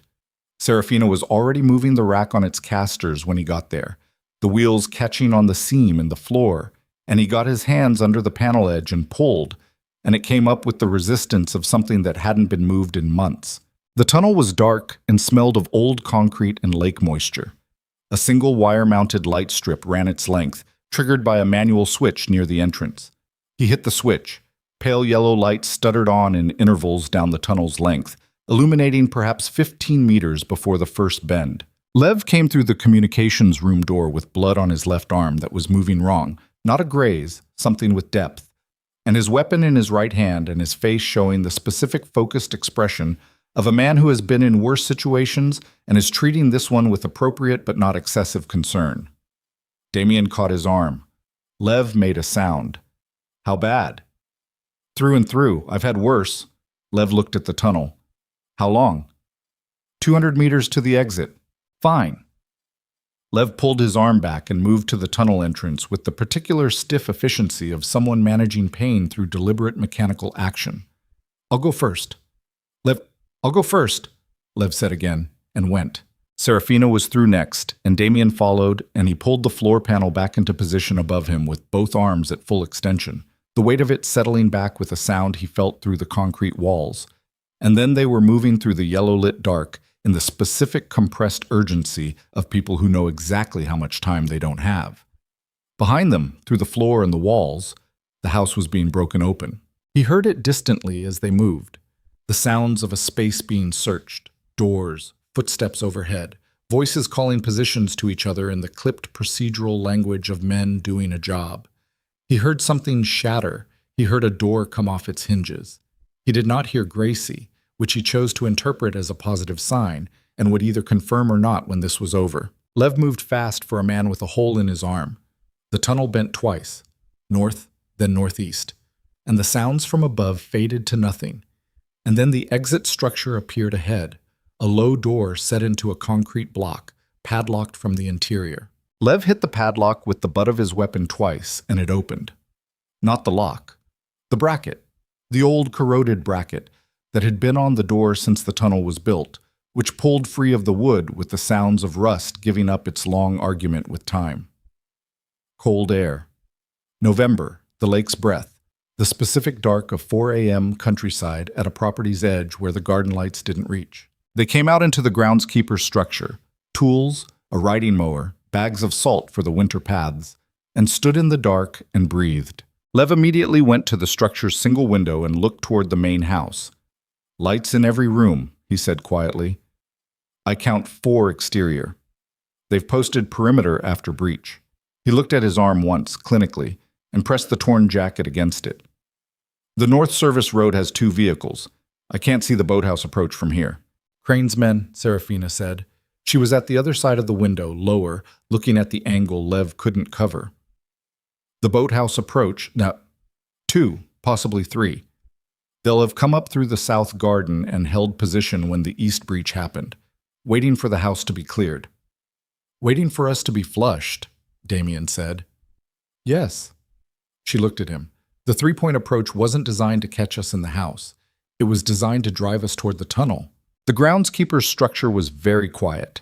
Lev turned from the window with his face arranged in the expression he made when he was updating his threat model and not enjoying the update. They know about the tunnel, Lev said. Crane knows about the tunnel, Serafina said. My father's records included the property schematics from before Damien's renovations. The tunnel predates the main security system. She looked at the door, the exterior door, the one facing toward the tree line and the property's eastern boundary, which means they have a position at the tunnel exit. The tree line, Damien said. Yes. Lev moved the window angle again, slow and careful, covering the eastern tree line in the darkness, and then stopped. 2. Approximately 40 meters. They're not moving. So the tunnel exit was covered. The north service road was covered.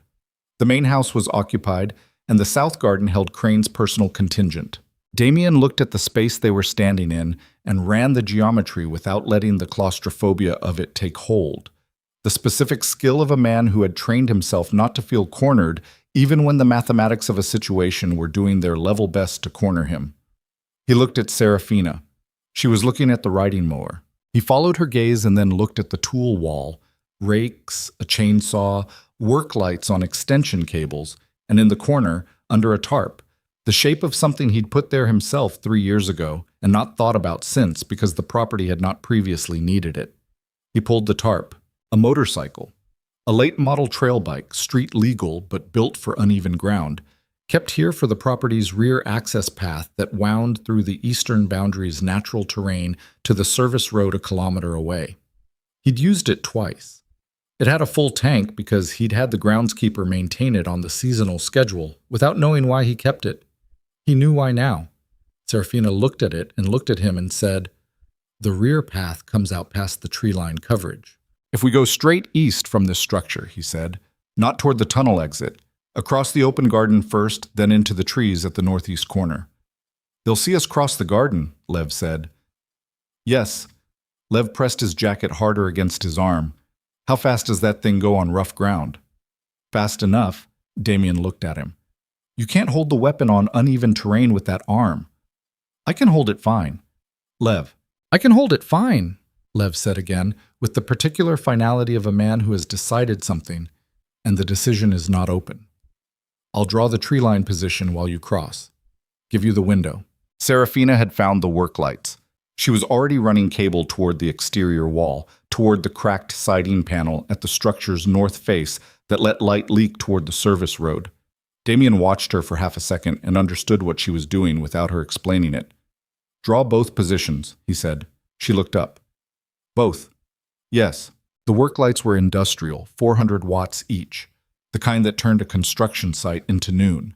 She wired 3 of them in series to the exterior panel, north face, south face, east face, and ran the cable back to the interior junction box. When I hit that switch, she said, every position outside this structure is looking at 400 watts, for approximately 3 seconds before they understand what they're looking at. 3 seconds was enough to cross the garden at full speed, barely. Damien wheeled the bike to the door and looked at Lev. Lev had his weapon in his right hand and his left arm clamped against his body, and his face was doing the thing it did. The thing Damien had been watching for 23 years. The thing that meant Lev had made his peace with the current situation and was ready to be useful in it. Thank you, Damien said. Lev looked at him with the flat, fond, utterly unsentimental expression of a man who had heard a lot of things over 23 years and was not going to start attaching ceremony to any of them now. Go, he said. Serafina got on the bike behind him. Her arms came around his waist, tight, functional. The grip of someone who understood this was not optional. And he felt her forehead drop briefly against his back.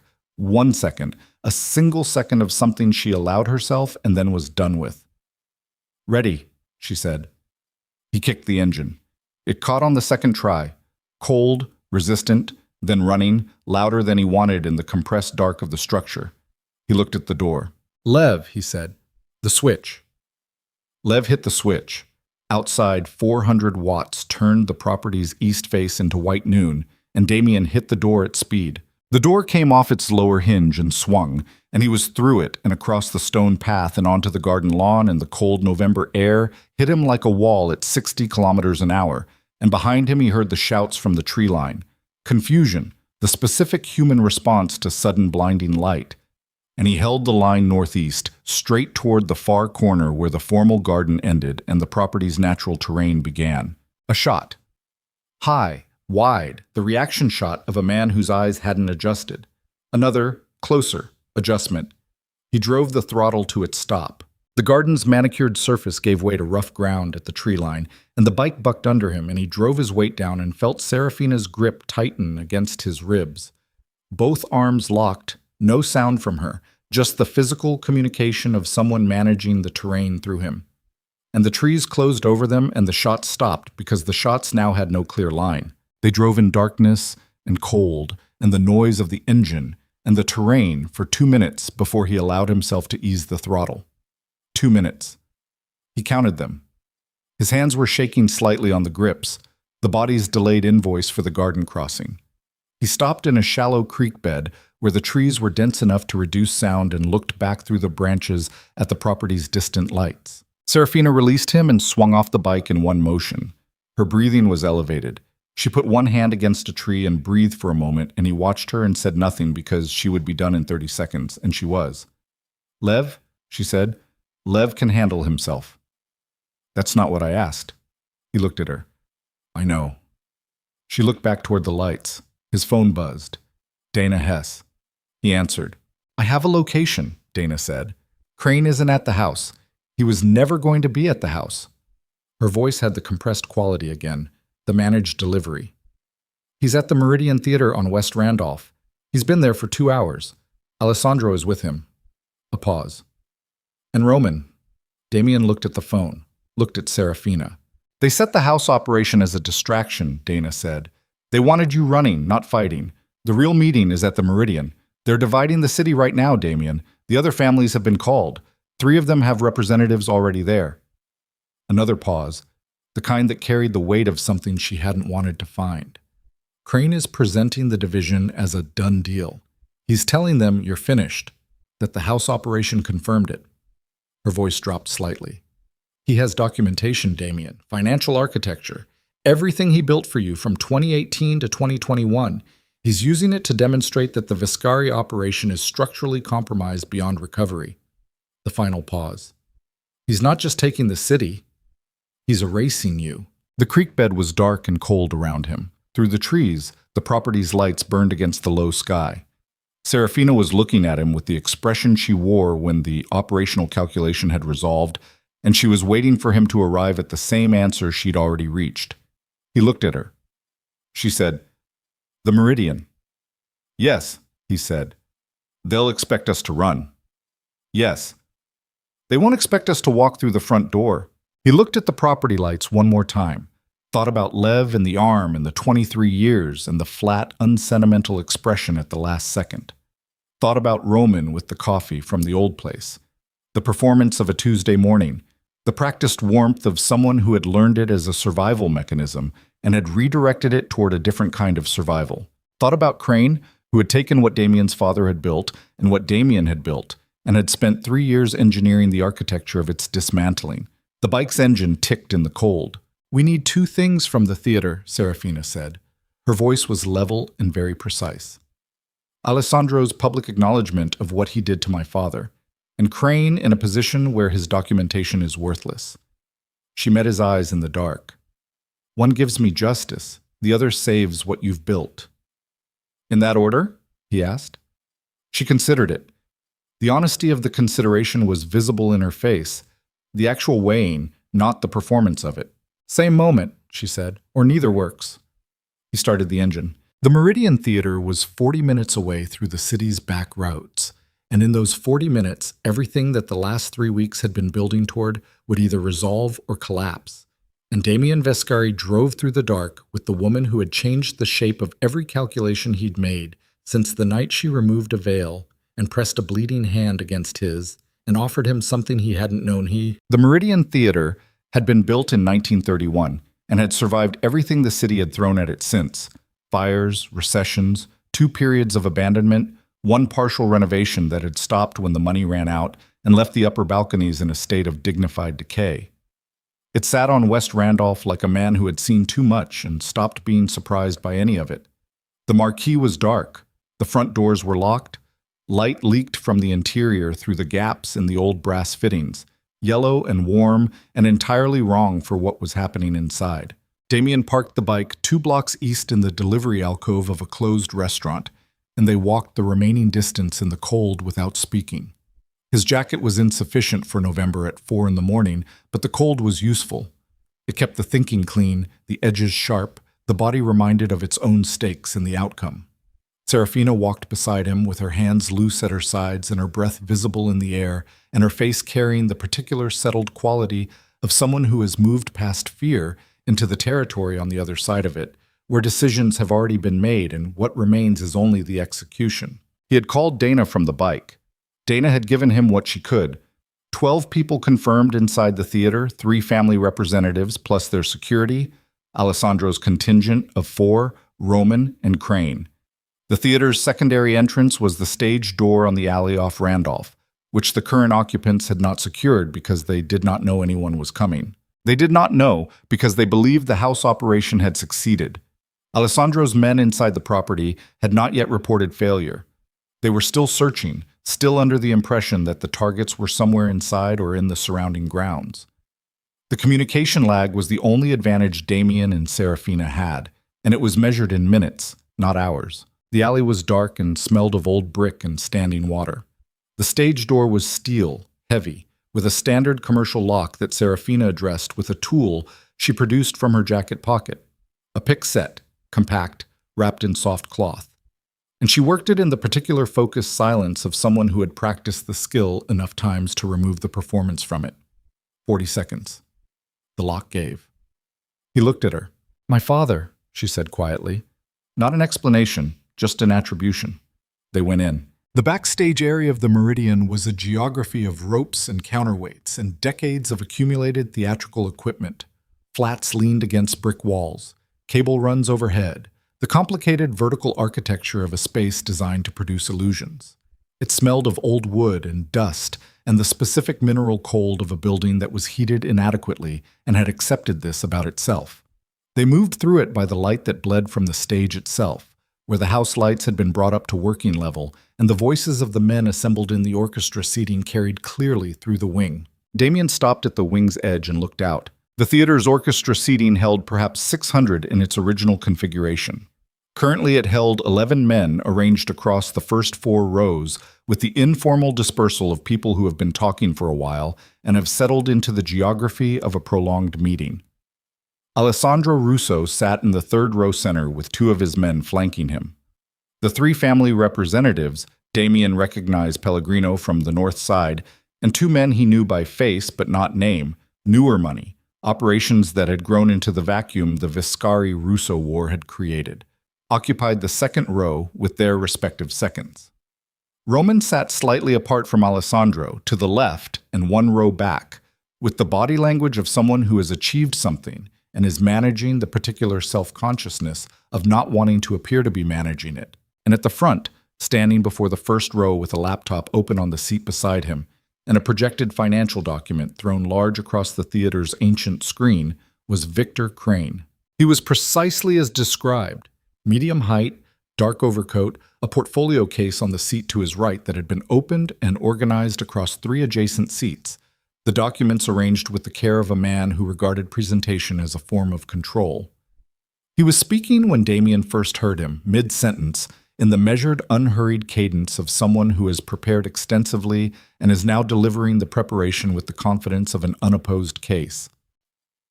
The account architecture is compromised at the foundational level, which is why recovery isn't operationally viable. What I'm presenting isn't the end of Viscari influence. It's a reallocation of that influence into a structure that doesn't carry 18 months of federal exposure and 2 compromised distribution corridors. He advanced the projection. New numbers appeared on the screen. The transition framework I'm proposing gives each family a clean position in the new arrangement, documented and defensible, with no inheritance of the Viscari legal risk. Pellegrino, in the 2nd row, shifted his weight and said, "And the woman, the Russo girl?" "Irrelevant," Crane said. He said it with the particular ease of a man dismissing a piece on a board. "She served her function. Whatever her current status, it doesn't affect the framework." "Her father's intelligence," one of the unnamed representatives said. "You said she was carrying it." "Was," Crane said. Past tense. Everything she had has been either deployed or neutralized through the operational sequence we ran tonight. He closed one document on the projection and opened another. The Viscari financial architecture is now in front of you. That's the asset. The human variable, Damien said, is standing behind you. The theater went absolutely still. Crane turned slowly. Not with surprise, with the specific quality of a man recalibrating rather than reacting. His face doing the rapid reorganization of someone whose planned outcome has encountered a variable and is already building the new version. He looked at Damien in the wing's entrance, and then looked at Serafina beside him, and then looked back at Alessandro with an expression that asked a question about the house operation, and Alessandro's face answered it, and what crossed Crane's face in that half-second before he controlled it was not fear. It was the professional's version of disappointment. An assessment failed. A variable miscalculated. Damien walked out of the wing and down the 3 steps to the orchestra level. Serafina came with him, 2 steps to his left, and the assembled men in the first 4 rows watched this with the collective held breath of people who have been in enough rooms to know when a room has changed shape and are waiting to understand the new shape's implications. Alessandro's 2 men reached for weapons. Serafina had hers out before either had cleared the holster. The SIG, steady, covering the right side man, and the left side man looked at Damien and found Damien's weapon already present and made the intelligent choice. Hands, Damien said. 1 word. Both men showed their hands. Alessandro sat between them with his damp face showing the particular expression of a man whose third option has just been removed. He looked at his men's raised hands and then at Serafina, and something moved through his eyes. A recalculation, a history between them that had nothing to do with Damien, something old and specific and ugly. Serafina, he said. He said her name the way adults say the names of children they believe they still have authority over. You don't understand the full picture. Sit down, Alessandro, she said. Her voice was entirely level. I've understood the full picture since I was 24 years old. Roman was standing. He'd been standing since Damien came through the wing, and he was standing with his hands visible and his face doing something complicated. The performance architecture coming down in layers, the charm and the easy warmth, and the practiced concern all losing structural integrity simultaneously, and what was underneath them was younger than Damien expected. More uncertain, more ashamed. Damien looked at his cousin across the orchestra, seating of a theater that smelled of old wood and dead ambitions, and he felt the door again. Its weight, its closing, the sound of it. And he held Roman's eyes for a long moment and said nothing, because there was nothing to say that the silence didn't already contain. Roman sat down. He didn't look away. That was something or nothing. Damien wasn't sure which yet. Crane had not moved from his position at the front. He stood with his hands at his sides and the projected financial document behind him, and his portfolio open on the adjacent seats, and he looked at Damien with the clean, assessing expression of a man who is losing a specific engagement but has not yet conceded the larger one. You can't undo what's documented, Crane said. The financial architecture is in front of 3 family representatives. The federal exposure is real regardless of what happens in this room. The federal exposure, Damien said, was manufactured by you over 18 months using access you retained after I cut you. I have the audit trail. He watched Crane's face. Dana Hess has been building it for 6 weeks. It traces every planted document, every fabricated correspondence, every account manipulation that appeared to implicate the Viscari operation in federal interest activity. He stopped 2 meters from Crane. You wanted to make us radioactive so the families would welcome a transition, the transition you controlled. Crane looked at him. Can you prove it in a room that matters? I can prove it in this room. Damien looked at Pellegrino and the 2 unnamed representatives. You came here tonight because you were told the Viscari operation was finished. You were told this by a man who manipulated the evidence that proved it. He held Pellegrino's gaze specifically. The senior man, the one whose position in this assembly carried the most weight. You've done business with my family for 9 years. You know what that's been worth. A beat. Crane has done business with himself for 3 years. You can calculate what that's worth. Pellegrino was 67 and had a face like worked leather, and eyes that had been making exactly this kind of calculation since before Damien was born. He looked at Crane, and then at Damien, and then at Serafina, and then at the projected documentation on the screen. "Show me the audit trail," he said. Damien looked at Serafina. She produced her phone and connected to the theater's projection system through the access point Dana had identified remotely. 30 seconds, the phone in her hand, and the financial document Crane had displayed was replaced by Dana's 6-week compilation. Account traces, document metadata. The manufacturing fingerprints of a man who was very good at what he did and had not expected anyone to be looking for them.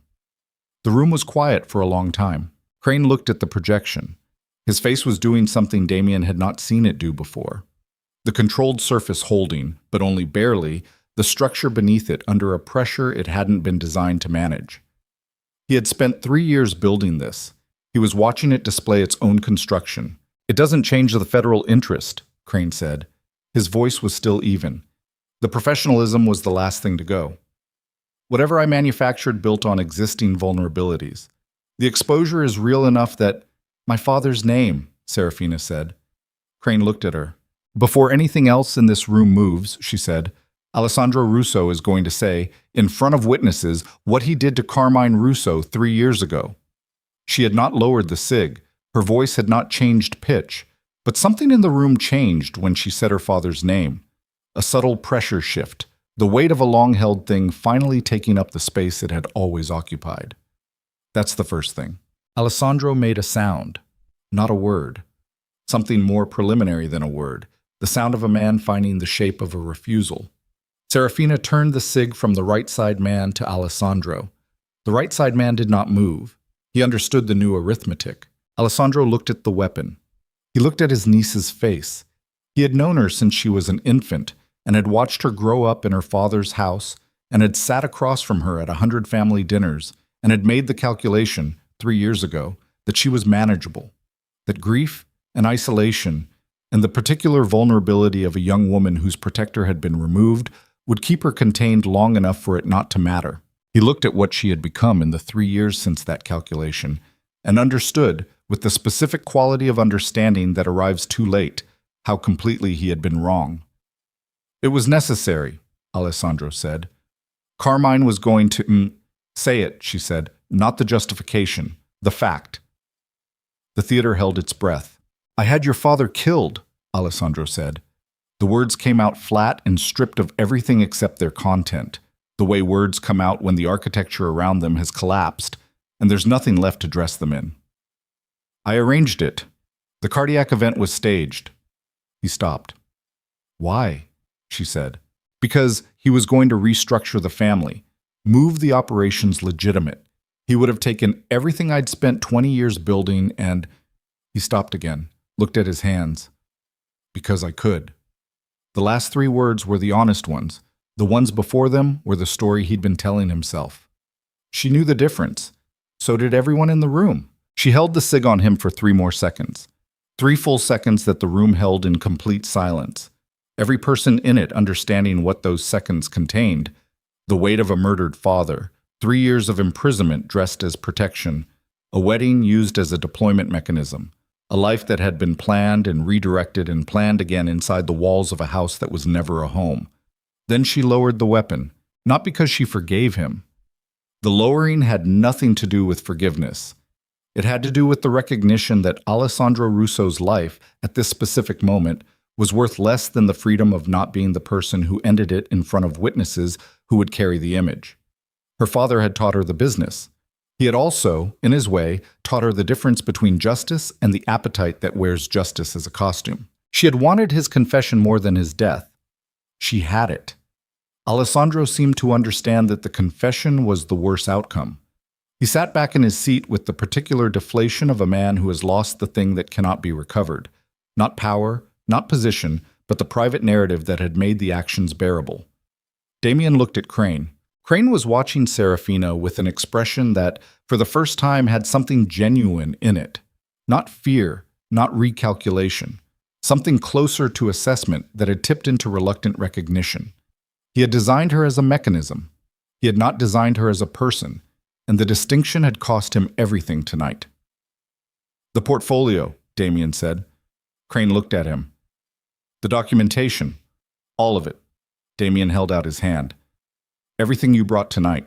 Crane looked at the portfolio on the adjacent seats. He looked at the projection. He looked at Damien's hand, extended, waiting, entirely patient. He picked up the portfolio and held it for a moment.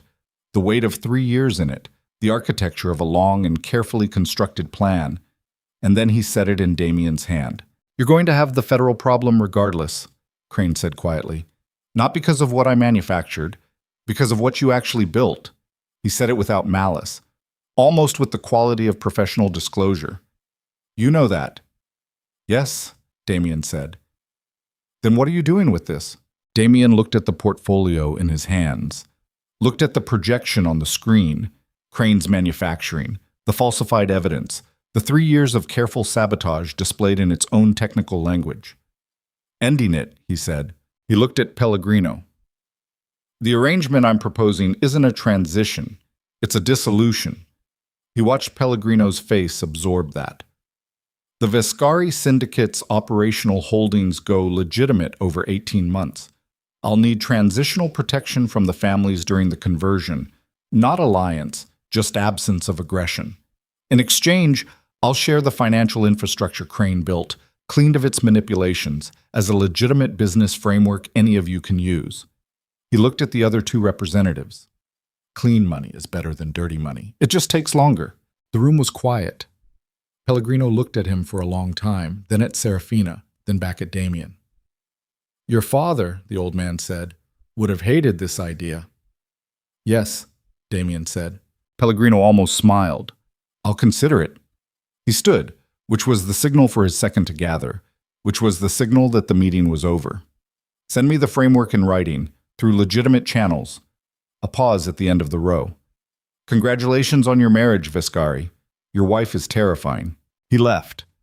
The 2 unnamed representatives followed, each measuring the room one final time the way men measure rooms when they're deciding whether to come back. Neither said anything. They left, which left Alessandro and Roman and Crane and the empty theater. Roman stood. He stood, and he looked at Damien, and the expression on his face was the one underneath all the others, the one that had been there at 12 years old in a house that had just lost its primary adult, the one that had learned to cover itself with warmth and ease and the performance of capability, the one that had made a decision in a room with Alessandro and Victor Crane that it couldn't take back. Damien, he said. Don't, Damien said. Roman closed his mouth. I'm not going to hear it tonight, Damien said. Not because I won't, because you don't have the words yet. You haven't had enough time with what you did to have the real version of it. He held his cousin's eyes and felt the door again, the finality, and this time he let himself feel it rather than filing it. You need to leave the city. Tonight. I'll give you 72 hours before the documentation goes to people who will want to find you. Roman looked at him. It's 22 years, Damien said. That's what it is. Roman looked at the floor. His jaw worked. He nodded once, a small motion, barely visible, the physical minimum of acknowledgement for something that couldn't be adequately acknowledged. He walked up the aisle and through the theater's main doors, and the sound of them closing behind him was exactly the sound Damien had been carrying since that morning in the kitchen. Alessandro was escorted out by his 2 men under the understanding, communicated by Lev, who appeared, to Damien's profound relief, through the stage door at that moment, with his arm bandaged in strips of his own shirt, and his face showing the expression of a man who had personally resolved his situation and was ready to be useful again. That Alessandro Russo's future movements would be monitored with the comprehensive attention of multiple interested parties, and that the confession he had just delivered in front of witnesses was now a permanent feature of the information landscape, to be deployed if necessary. Alessandro left without speaking again. He was a smaller man going out than he had been sitting down. That was the weight of the spoken truth. Not dramatic, not cinematic, just the straightforward physics of a man carrying less architecture than he had been before. That left Crane.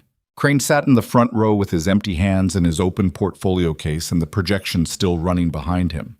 His own manufacturing, disassembled on a theater screen, and he looked at Damien with the clear, tired eyes of a man who has reached the end of a very long project. What happens now? Crane said. Damien sat down in the row across from him. Serafina remained standing, but slightly back, giving the space the quality she understood it needed.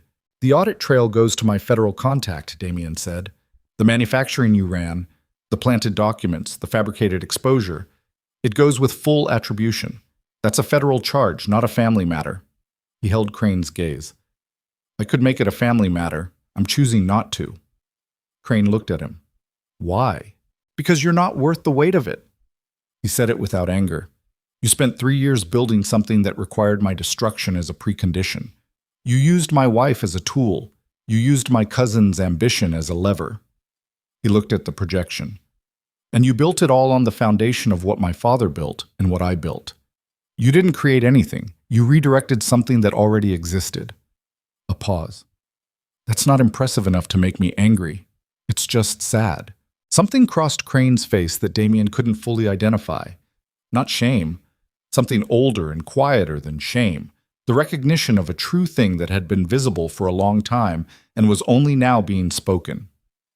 Your father was the best financial mind I ever worked with, Crane said. You were close. He looked at his hands. I wanted to build something that matched it. I didn't know how to do that, honestly. I know, Damien said. That's the only part of this I understand. He stood. He looked at the portfolio in his hands one more time and then set it on the seat beside Crane. The documentation stays with you, he said, because it won't save you from the audit trail, and because carrying it is a more appropriate ongoing condition than not carrying it. He looked at him steadily. Get a lawyer. A real one. He walked up the aisle. Serafina fell in beside him. They went through the Meridian's main doors and out onto West Randolph, and the city received them in the particular way the city receives people at 4:40 in the morning, without ceremony, without acknowledgement, with the complete democratic indifference of a place that has seen everything and keeps moving regardless. The cold was still there, the lake's breath, the November dark, his jacket still insufficient. They stood on the sidewalk outside the theater, and the city moved in its low nocturnal rhythm around them. A distant vehicle, a traffic light cycling through its colors for no one, the particular urban silence that is not silence but the absence of human urgency. He looked at her.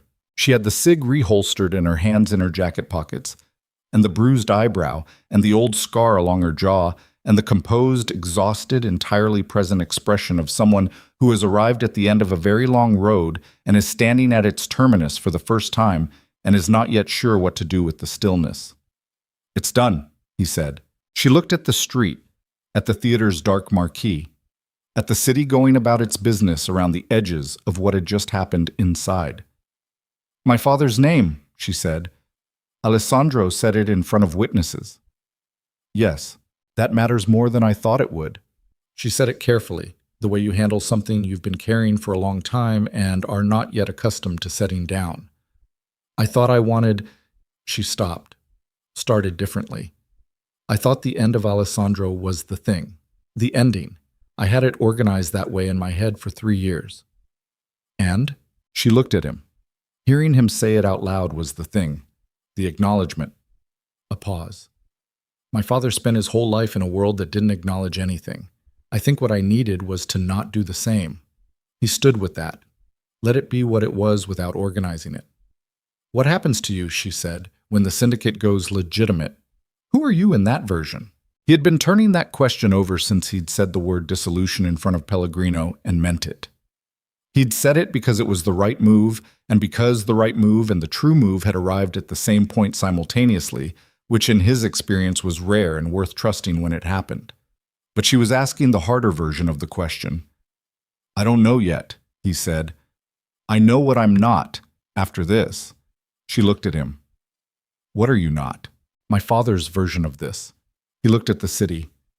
He built the syndicate because the city gave him no other options, and he was not a man who accepted the absence of options. That was true. That was his truth. A beat. It's not mine. I stayed because I didn't know how to stop without losing everything. He looked at her. I know how now. She was quiet for a moment. You lose a lot, she said. Yes. Roman. Yes. The version of yourself that knew what to do every morning when you got up. He looked at her.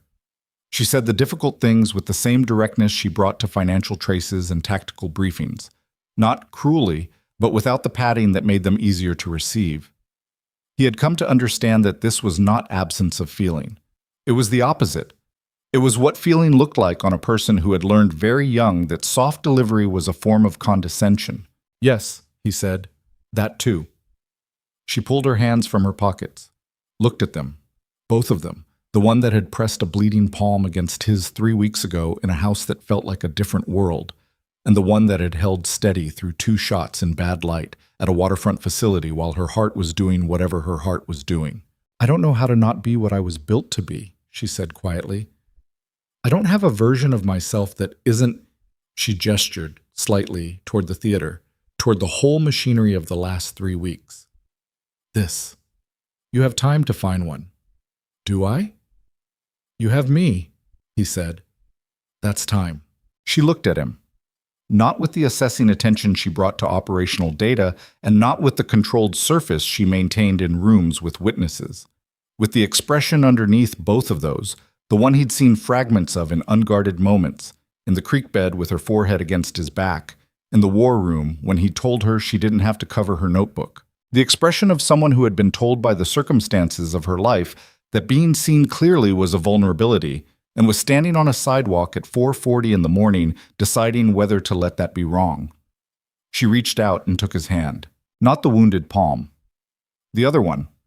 She held it the way you hold something you're deciding to keep rather than manage, and the city went on around them in its indifferent 4 a.m. way, and the cold came off the lake 3 miles east, and the traffic light at the corner cycled from red to green to yellow and back again for the benefit of the empty intersection. He held her hand. They stood there for a while in the ordinary, extraordinary way of 2 people who have come through something and are learning the shape of the other side.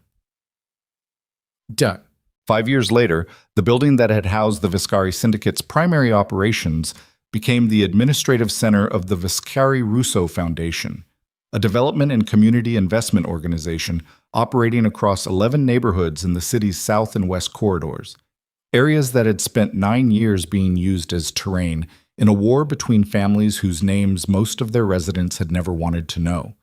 The name had been Serafina's suggestion. Damien had sat with it. It took him 3 days to agree, and when he agreed, he told her why it had taken 3 days, which was that putting the Russo name on something built for the future required him to accept that the name was larger than Alessandro, larger than the war, larger than the version of it that had functioned as his enemy. She had listened to this with the quiet attention she gave to things that mattered, and then said that was exactly why it needed to be there. He had not argued. The foundation rebuilt 6 blocks of housing in the Garfield corridor, funded 4 community health centers, created a scholarship program that had, in its second year, sent 31 students to universities whose names their parents spoke with the specific reverence of people encountering something they'd been told wasn't for them. It operated transparently, documented exhaustively, and was audited annually by 2 independent firms, a precaution that Serafina had insisted on and that had twice caught errors that would have become problems and corrected them before they did. She ran the organization with the same systematic precision she had brought to intelligence work, and the people who worked for her understood within the first month that she expected accurate information, acknowledged mistakes, and had no tolerance for the performed competence that substituted reassurance for results. They also understood by the 3rd month that she remembered the name of everyone's family members, that she noticed when people were struggling before they said so, and that the particular quality of her attention, direct, undecorated, entirely present, meant that when she told you something was good work, it was the truest sentence you would hear that week. Damien handled the financial architecture and the external relationships and the ongoing process of converting old infrastructure into new purpose, which was harder than dismantling it had been, and more interesting than maintaining it had ever been. He was not a natural public figure. The interviews and the civic functions and the rooms full of people who wanted to talk about the foundation's work produced a version of him that was functional but effortful, and Serafina had developed the specific small gesture, performed in rooms when no one was watching, of pressing 2 fingers briefly against the back of his hand when the effort was becoming visible. He had never asked her to develop this gesture. It had appeared on its own, organically, in the way that things appear between 2 people who have been paying close attention to each other for long enough. Lev had retired officially, in the foundation's second year. He worked 3 days a week in the foundation's operations office and claimed this was not working. Nobody argued with him. His arm had healed cleanly. He had opinions about the coffee in the break room that he expressed with the comprehensive certainty of a man who had survived enough to have earned strong preferences. Roman had left the city as he'd been told. For 2 years, Damien had known where he was and had kept the knowledge private, neither acting on it nor sharing it. In the 3rd year, Roman had written a letter. A real letter, handwritten, the kind that required committing to words in a way that deletion makes too easy. And Damien had read it twice and put it in a drawer and read it again 6 months later and then called the number at the bottom of it. They had spoken for 40 minutes. It was difficult and insufficient and necessary. They spoke irregularly now. Not warmly, not yet, maybe not ever in the way it had been, but honestly, which was worth more than warmth and cost more, and was, in the end, what the 22 years had actually been built on beneath all the other things. Victor Crane had entered a federal process that lasted 14 months and ended with an arrangement that required his permanent exit from financial consulting, certain ongoing obligations, and the specific ongoing condition of carrying the documentation Damien had returned to him in the theater, which existed now as an artifact of record whether or not it remained physically with him. Alessandro Russo had retired from the operation of anything. He lived in a house in a suburb and was reportedly in poor health and had not, in 5 years, attempted to reconstitute any of what he'd lost. His confession, witnessed by Pellegrino and 2 other family representatives, existed in the specific way that spoken truths exist when delivered in front of people who will remember them, not as a legal document, but as a weight he carried in every room he entered where anyone present knew what had happened in the Meridian Theater on a November morning. Serafina did not forgive him. She did not organize her life around not forgiving him either. He occupied a specific bounded territory in her interior geography, present, acknowledged, neither denied nor enlarged. And she had arrived at this not through any deliberate process of resolution, but through the accumulation of days in which other things had mattered more. Her father's name was on a building now, a real one, brick and glass, on the corner of a block that had been a gap in the city's fabric for 11 years, and was now a community health center that served 400 people a week. The plaque at the entrance read, Carmine Russo Center for Community Health. Nothing else. No story, no explanation, no narrative about legacy or redemption, just the name. In the world. Visible. She had stood in front of it on the day the plaque was installed, alone before the opening, in the early morning when the street was quiet and the light came at the angle that made the brick look the way brick looks in old photographs of the city. She had stood there for a long time without doing anything in particular, and then she had gone inside to make sure the equipment delivery had arrived correctly, which it had, and the day had proceeded. Damien had known she went. He had not gone with her. He had understood that this was not a moment that required company, and the understanding of which moments required company and which required space was one of the things they had built between them in 5 years of paying attention. On a Saturday in late June, 5 years and 7 months after a wedding that had been designed as a transaction and had become something neither party had planned for, they stood in the garden of the lakeside house, the same house, rebuilt after the November breach, the security system replaced, and the tunnel sealed and the groundskeeper's structure converted into a proper garden workshop, looking out over Lake Michigan in the particular quality of summer light that arrived in the late afternoon and made everything it touched look like something worth keeping. She was reading something on a tablet, foundation documents, probably. She was always reading foundation documents on weekends, which she argued was not working and which he argued was exactly working. And he was watching the light on the water and the white roses that she had planted along the garden's south border 3 years ago, and which had, this summer, finally produced the abundance she had been aiming for. He put his arm around her. She leaned into it without looking up from the tablet, the small, practiced accommodation of 2 people who have learned each other's physical language well enough to move in it without translation. The Garfield expansion, she said, still reading. Saturday, he said. She looked up at him with the expression that meant she was choosing, deliberately, to let it be Saturday. The lake moved in its slow, enormous way. The roses were white against the green.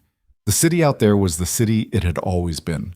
Complicated and beautiful and hard and ongoing, indifferent to the stories being lived inside it, carrying them all anyway the way cities carry everything, in their streets and their buildings, and the accumulated weight of everyone who had ever stood somewhere within them and decided to be different from what they'd been. She turned the tablet over on the garden table. He looked at her profile in the summer light, the old scar along her jaw, pale and long-heeled, the face that the world had kept behind a veil until she had removed it herself and shown it to a room that had fallen silent around her.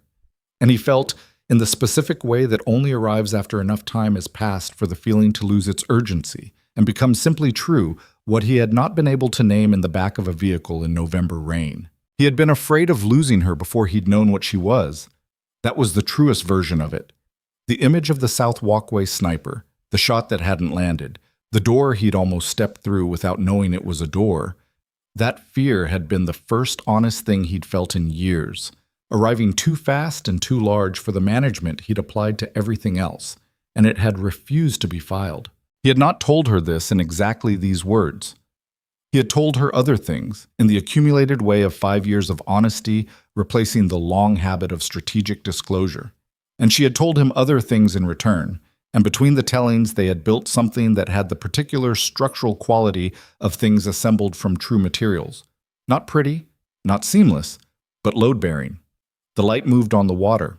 She reached up and covered his hand where it rested on her shoulder. Not the wounded palm, not the shooting hand, just her hand warm in the summer afternoon, holding his. The city went on behind them. The foundation would open 3 more centers in the next 2 years. The Garfield expansion would go through on a Tuesday when it was no longer Saturday and the documents were waiting.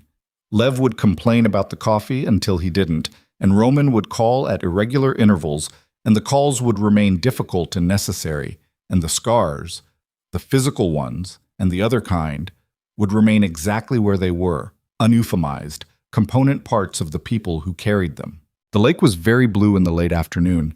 The white roses moved slightly in the wind off the water. Neither of them spoke. They had already said everything that needed saying, and what remained was this: the ordinary, specific, irreplaceable weight of being present in a life that had been chosen rather than inherited on a Saturday afternoon in the light that made everything it touched look like something worth keeping.